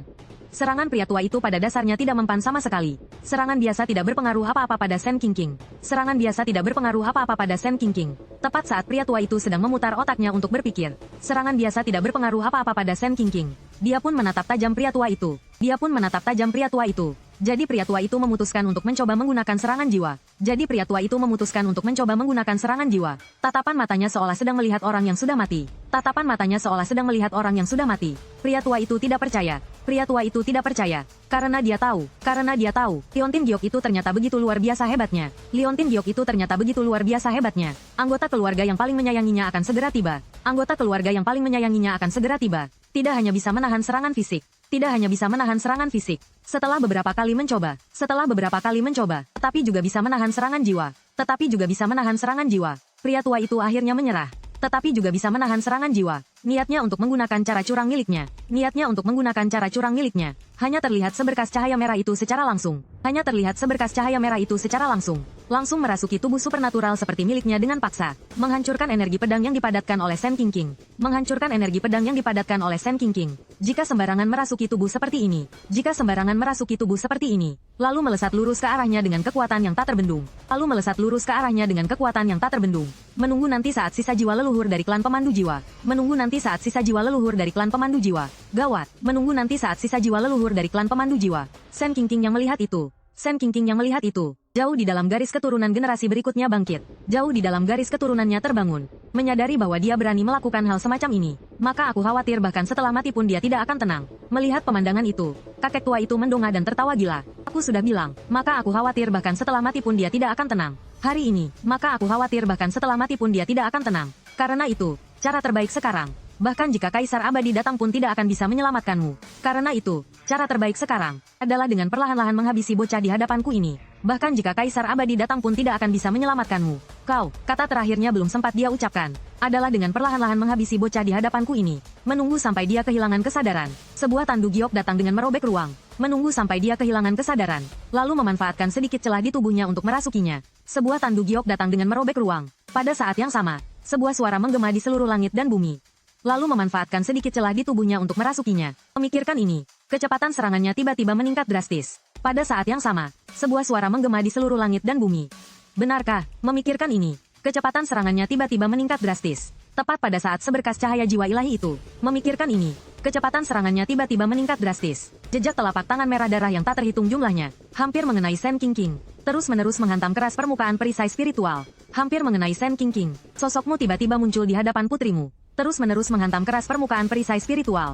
Tepat pada saat itu, seberkas cahaya pedang yang sangat kuat, sosokmu tiba-tiba muncul di hadapan putrimu. Ayah bodoh. Tepat pada saat itu, seberkas cahaya pedang yang sangat kuat, merobek ruang di belakang kakek tua itu. Ayah bodoh. Melihat orang yang datang, merobek ruang di belakang lelaki tua itu. Sen Qingqing tertawa gembira. Seseorang. Sen Qingqing tertawa gembira. Gawat. Sarafnya yang tegang. Hanya merasakan aura yang membuat kulit kepala merinding datang dari belakang. Juga benar-benar menjadi rileks begitu kau muncul. Begitu lelaki tua itu menoleh. Ia hanya melihatmu dengan ringan mengangkat tangan untuk menghadang cahaya jiwa ilahi itu. Dia sudah melihat energi pedang yang sangat cepat menebas ke arahnya. Dan cahaya jiwa ilahi yang memancarkan aura menakutkan itu. Lelaki tua itu buru-buru mengangkat tangannya untuk melindungi diri.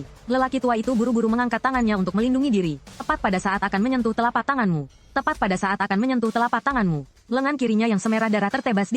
Lengan kirinya yang semerah darah tertebas di tempat. Langsung hancur berkeping-keping. Seluruh tubuhnya terlempar ribuan meter. Tidak mampu menahan satu serangan pun. Lalu menabrak hancur deretan aula besar di kejauhan. Benar-benar tidak mungkin. Lalu menabrak hancur deretan aula besar di kejauhan. Di depan. Sementara wanita cantik yang melancarkan serangan pedang diam-diam itu. Dewa tua itu menggelengkan kepalanya dan bergumam. Telah muncul di samping Sen King. Setelah menghancurkan serangan itu, Kau juga tidak langsung memperhatikan lelaki tua itu. Kau juga tidak langsung memperhatikan orang tua itu. Hanya melihatnya, kau juga tidak langsung memperhatikan orang tua itu. Tangan kanannya memegang sebilah pedang panjang berwarna hijau giok. Sambil mengulurkan tangan mengelus kepala putrinya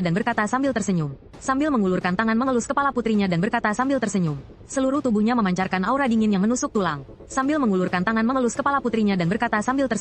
Jangan takut, ayah akan tebas orang tua sialan ini untukmu. Kalau begitu, ayah cepatlah. Sen King mendengus pelan, lalu menyodorkan pedang Hou Yu ke arahmu. Menerima Hou Yu dari tangan Sen King, kau pun berbalik badan, menatap orang tua yang sedang dalam wujud roh. Tatapan matamu langsung menjadi sangat dingin. Satu tebasan pedang melesat ke arahnya. Cahaya pedang yang tajam bercampur dengan kilau bintang, menebas lurus ke arah kepala orang tua itu. Dewa tua itu menggertakkan giginya. Tingkat kultivasinya yang semula ditekan hingga puncak Kaisar Agung, langsung meledak seluruhnya, memaksa diri menghabiskan sejumlah besar kekuatan roh. Baru bisa dengan susah payah menghindari serangan ini. Saat ini, wujud rohnya sudah jauh lebih ilusi daripada sebelumnya. Jika dia masih tidak menemukan tubuh untuk dirasuki, maka dia benar-benar akan jatuh ke dalam kondisi tidur panjang. Awalnya dia pikir ini hanyalah dunia bawah yang kecil, yang bisa dia taklukkan dengan satu tangan. Lagi pula di masa puncaknya, dia adalah seorang raja abadi. Tapi siapa yang akan menyangka, dunia ini ternyata memiliki ahli sekuat ini. Tepat di saat dia turun, jalan langit telah bertindak menekan seluruh kekuatannya hingga bersih, memaksanya turun ke level yang disebut puncak Kaisar Agung ini. Di dunia lain, setidaknya dia masih bisa bernegosiasi dengan jalan langit, untuk menggunakan setengah langkah kekuatan abadi. Tetapi jalan langit di dunia ini bahkan tidak bisa dia temukan. Apalagi untuk bernegosiasi. Dalam situasi putus asa, dia memutuskan untuk secara paksa menghancurkan segelnya. Aura di tubuhnya tiba-tiba melonjak, seolah-olah akan menembus batas dunia ini. Dan di dalam kepalamu, suara mesin yang kosong pun bergema, tuang di tempat ini mulai runtuh. Mohon tuan rumah segera membunuh orang ini. Jika tidak, dao surgawi dunia ini tidak akan mampu menahan kekuatan dari alam dewa dan akan segera runtuh berkeping-keping. Pada saat itu, seluruh dunia ini akan menjadi kehampaan. Apa dao surgawi begitu lemah? Bahkan dewa kecil saja tidak bisa ditahannya. Tarik napas dalam-dalam. Kamu menyingkirkan ribuan pikiran, lalu perlahan berkata pada Sen King di belakang. Kinger, biar ayah ajarkan satu jurus pedang padamu. Satu jurus pedang ini bisa membasmi langit, bumi, dan segala isinya. Menghancurkan semua hukum di alam semesta. Setelah berkata, kamu mengangkat tangan dan mengambil Hou Yu. Meskipun pedang Hou Yu saat ini telah disegel olehnya, tetapi sebagai pedang pusaka Kaisar Dewa, meskipun telah disegel, ia sama sekali tidak takut pada dewa. Hukum spiritual di tubuhmu mengalir. Semuanya dituangkan ke dalam badan pedang. Bersamaan dengan pergerakan hukum itu, aura pedang spiritual meledak dengan dahsyat. Detik berikutnya, ribuan aura pedang melesat seperti gugusan bintang, meluncur lurus ke arah lelaki tua itu. Satu jurus pedang itu, seolah menembus masa lalu dan masa depan. Setelah satu jurus pedang, di langit sekte pedang Wenshin, dentingan pedang bergema tanpa henti. Aura pedang menyebar hingga puluhan ribu mil. Aura pedang yang tajam itu masih berputar-putar di seluruh langit sekte pedang Wenshin untuk waktu yang lama tanpa menghilang. Sedangkan aura lelaki tua itu, telah lama menghilang dari dunia ini. Seolah-olah tidak pernah ada, satu jurus pedangmu bisa membunuh dewa. Terlalu kuat, terlalu mengejutkan. Itulah pikiran yang sama di benak semua orang saat ini. Tidak peduli apakah itu Sen King, atau ketua sekte pedang Wenshin, bersama dengan sekelompok murid sekte pedang Wenshin. Semuanya sangat terkejut dengan satu jurus pedang yang kamu lancarkan. Melihat bekas pedang yang tertinggal di langit dari kejauhan. Jika tidak segera diperbaiki, aku khawatir tidak akan lama lagi. Sekte pedang penguji hati akan berubah menjadi satu-satunya tanah kematian di wilayah selatan. Setelah satu tebasan pedang, angin dan hujan masih tersisa. Dunia kembali ke kedamaiannya yang semula. Hanya tersisa sekelompok murid sekte pedang penguji hati yang sibuk berbenah. Kau berpamitan pada Gu Wenshin, lalu membawa Sen King ke tandu kekaisaran. Bersama-sama kembali ke dinasti King Yu.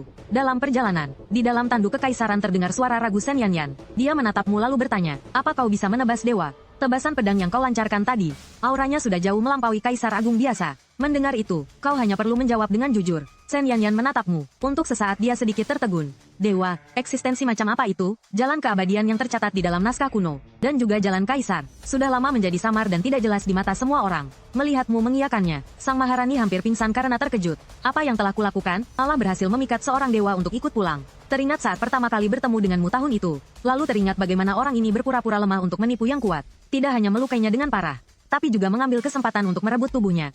Dalam sekejap, ekspresi kesal muncul di wajahnya. Dasar bajingan. Di sisi lain, teriakan kaget terus-menerus terdengar dari berbagai sekte dan klan kekaisaran. Bahkan mereka yang sekarat dan telah menyegel diri untuk tidur selama ribuan tahun juga keluar dari segel mereka dan muncul dari kehampaan. Di atas gunung Tianji, Tianji Zi menutup rapat kedua matanya. Jarinya bergerak cepat menghitung. Sesaat kemudian, Ekspresi gembira muncul di wajahnya. Dia bergegas berbalik, menatap gadis muda yang sedang memainkan kecapi di belakangnya lalu berkata dengan gembira. Nin Enhi, kesempatannya telah tiba. Kesempatan apa? Mendengar itu, dia dikejutkan oleh seruan gembira tiba-tiba dari guru Tianji. Membuatnya terlonjak kaget, sama sekali tidak mengerti apapun. Kesempatan bagimu untuk turun gunung. Untuk apa aku turun gunung? Gadis muda itu merasa sangat bingung dalam hatinya. Sejak hari dia naik gunung untuk berburu, dia tidak pernah turun gunung lagi. Bukannya dia tidak mau, tetapi kakek tua ini yang tidak mengizinkannya. Lama-kelamaan dia pun menjadi terbiasa. 10 tahun yang lalu, kakek tua itu juga pernah mengatakan hal yang sama persis. Dia sama sekali tidak peduli. Untuk apa turun dari gunung kumuh ini? Di sini aku memainkan kecapiku, memelihara burungku, menikmati pemandanganku. Bukankah itu lebih menyenangkan? Nin, terlihat di tangan guru Tianji. Muncul sebuah penggaris rotan, lalu memukulkannya tepat di kepala gadis muda itu. Aduh, kakek tua bau. Gadis muda itu mengumpat dalam hati karena kesakitan. Tetapi sepertinya dia lupa, bahwa gurunya sangat ahli dalam mengamati rahasia langit. Pikiran piciknya itu sudah tertulis jelas di wajahnya. Dia merapikan rambut birunya yang berantakan lalu bertanya, apakah untuk memperebutkan tahta kekaisaran? Mengenai yang disebut jalan kekaisaran itu, dia tidak ingin memperebutkannya. Tetapi dia tidak bisa untuk tidak memperebutkannya. Gadis muda itu bernama On Nin.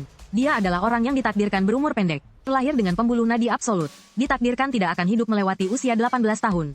Kemudian, dia bertemu dengan gurunya, Guru Tianji. Sejak saat itu, dia tidak pernah lagi turun dari gunung. Dan menempuh jalan kekaisaran. Meraih tahta kekaisaran adalah satu-satunya cara baginya untuk terus hidup.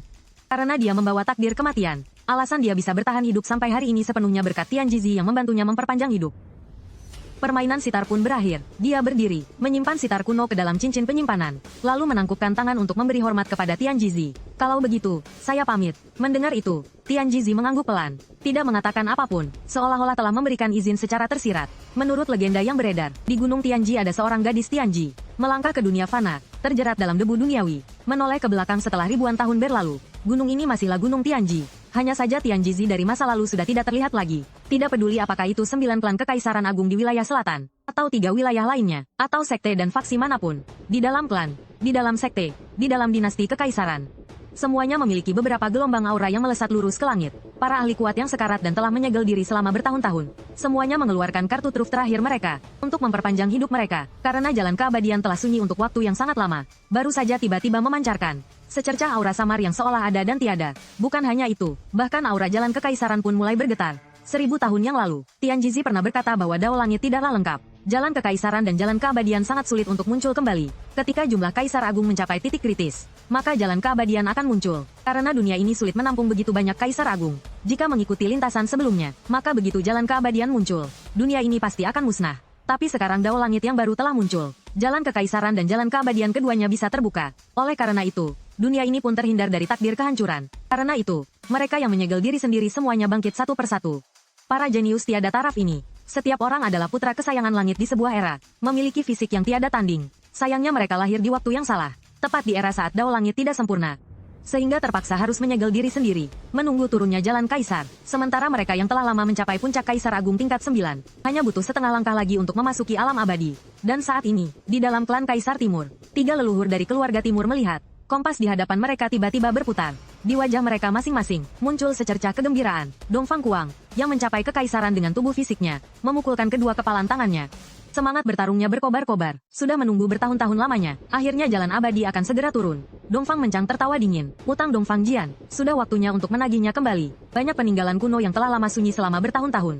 Dalam setengah tahun ini, semuanya berlomba-lomba untuk muncul. Ini semakin menguatkan rumor bahwa jalan kaisar akan segera terbuka. Karena peninggalan kuno itu bisa menjadi anugerah, sekaligus menjadi malapetaka. Saat ini, di dalam sebuah peninggalan yang baru saja muncul, terlihat seekor binatang iblis setinggi 100 zang. Wujudnya persis seperti seekor kodok. Wajahnya sedikit buruk rupa, kakinya menginjak api misterius, menginjak tanah hingga membentuk sebuah kawah besar. Di atas punggungnya, seorang pemuda berjubah ungu tertawa dingin sambil menatap kerumunan di bawah. Setelompok semut, berani-beraninya kalian bersaing memperebutkan harta dengan pangeran ini. Mendengar itu, orang-orang yang tersisa melihat pemandangan kehancuran di dalam peninggalan itu, lalu menatap gulungan kulit domba yang melayang di hadapan pemuda itu. Wajah mereka semua menunjukkan ekspresi tidak rela. Di atas gulungan kulit domba ini tercatat sebuah kitab kaisar, yaitu teknik penggabungan api milik kaisar api yang legendaris. Di dalamnya tercatat puluhan ribu metode pengendalian api, beserta seluruh pemahaman seumur hidup kaisar api tentang jalan api, dan peninggalan tempat mereka berada saat ini adalah tempat warisan dari kaisar api. Gulungan kulit domba yang dikelilingi oleh aura api itu adalah warisan seumur hidup dari kaisar api. Konon katanya di masa lalu, kaisar api mengandalkan teknik ini untuk merajalela dan membantai di jalan kaisar. Membantai hingga di jalan api tidak ada lagi yang berani menyebut diri sebagai kaisar. sangat mendominasi. Sekarang dia telah melangkah ke jalan keabadian dan pergi menuju ke alam atas yang legendaris. Tempat yang membuat banyak orang mendambakannya siang dan malam. Melihat warisan di depan mata mereka. Tetapi mereka tidak berani memiliki sedikit pun niat untuk merebutnya. Karena pemuda berjubah ungu itu berasal dari keluarga Song. Salah satu dari 9 klan Kekaisaran Agung. Namanya adalah Song Mintri. Adalah pangeran dari keluarga Song. Baru saja terbangun kurang dari setengah bulan. Memiliki tubuh api roh. Dengan afinitas yang sangat tinggi terhadap elemen api. Sedangkan monster raksasa di bawah kakinya. Kudengar itu adalah monster pendamping yang lahir bersamanya. Namanya adalah Raja Roh Ungu. Puncak tingkat ketiga alam Istana Takdir, merupakan seorang iblis suci. Sedangkan mereka baru saja memasuki tingkat ketiga alam Istana Takdir. Bagaimana mereka bisa bersaing dengannya? Itu sama saja dengan mencari mati. Tepat pada saat itu, di sebuah jalan kecil di samping, seorang gadis muda yang memeluk pedang giok hijau perlahan melangkah keluar, melirik monster raksasa yang berdiri megah di tengah alun-alun. Mulut kecilnya tidak bisa menahan untuk tidak ternganga. Kodok ini besar sekali. Seseorang di kerumunan mendengarnya, tidak bisa menahan tawa, tetapi melihat suasananya tidak baik. Dia pun segera menutup mulutnya, takut diperhatikan oleh Song Mintri. Di atas punggung monster itu, wajah Song Mintri saat ini sudah sehitam dasar panci. Meskipun monster pendampingnya memang sangat mirip dengan kodok, tetapi dia paling benci jika ada orang yang menyebutnya seperti itu. Karena itu terdengar seperti memanggilnya secara langsung. Bocah ini muncul dari mana? Berani-beraninya berbicara kurang ajar. Dia kembali mengepalkan tinjunya. Api misterius kembali terkumpul. Dia melayangkan pukulan kuat langsung ke arah gadis itu. Semua orang melihat ke arah gadis itu, yang masih belum melakukan gerakan pertahanan apapun. Semua orang tidak bisa menahan keringat dingin untuknya. Tepat saat tinju api itu akan mengenai gadis itu, terlihat di belakangnya, sebuah teratai api melesat keluar dengan sangat cepat. Menghancurkan tinju api itu hingga berkeping-keping. Kedua belah pihak berbenturan. Di dalam reruntuhan terdengar ledakan yang menggetarkan langit dan bumi. Setelah kepulan asap tebal akibat ledakan menghilang, tatapan mata Song Mingzi menjadi dingin. Menatap tajam ke depan, lalu berteriak keras ke arah bayangan samar itu. Siapa kau? Sejak sadar kembali setengah bulan yang lalu, dia telah menduduki 3 reruntuhan. Setiap kali, dia kembali dengan panen yang melimpah. Tidak pernah ada yang bisa menahan satu serangannya pun. Mendengar itu, tak peduli betapa marahnya dia melotot. Orang itu sepertinya tidak mau memedulikannya. Hanya terlihat dia melangkah maju, memukul keras kepala gadis yang sedang memeluk pedang giok, lalu memarahinya. Gadis bodoh ini, kenapa kau suka sekali mencari masalah? Hah, terakhir kali kau hampir tertebas pedang. Kali ini kau hampir terbakar oleh tinju api. Pelayan Xiao yang merasa, daya tahan kepalanya sepertinya telah meningkat. Hihi, tidak sakit. Pukulan yang mulia putri pada hamba tidak sakit lagi. Tapi dia benar-benar seekor kodok. Melihat ke arah yang dia tunjuk. Jika tidak dilihat tidak apa-apa. Begitu dilihat langsung terkejut. Memang terlihat cukup unik. Dia terbatuk pelan, lalu menatap Song Mingzi di depan dengan rasa bersalah. Maaf. Ya, pelayan saya ini tidak pandai bicara. Kuharap kau tidak mempermasalahkannya. Bagus sekali. Sudah bertahun-tahun tidak ada yang berani berbicara seperti itu padaku. Mendengar itu, raut wajah Song Mingzi menjadi sangat jelek. Kekuatan kultivasi alam Istana Takdir tingkat 3 meledak dahsyat pada saat itu.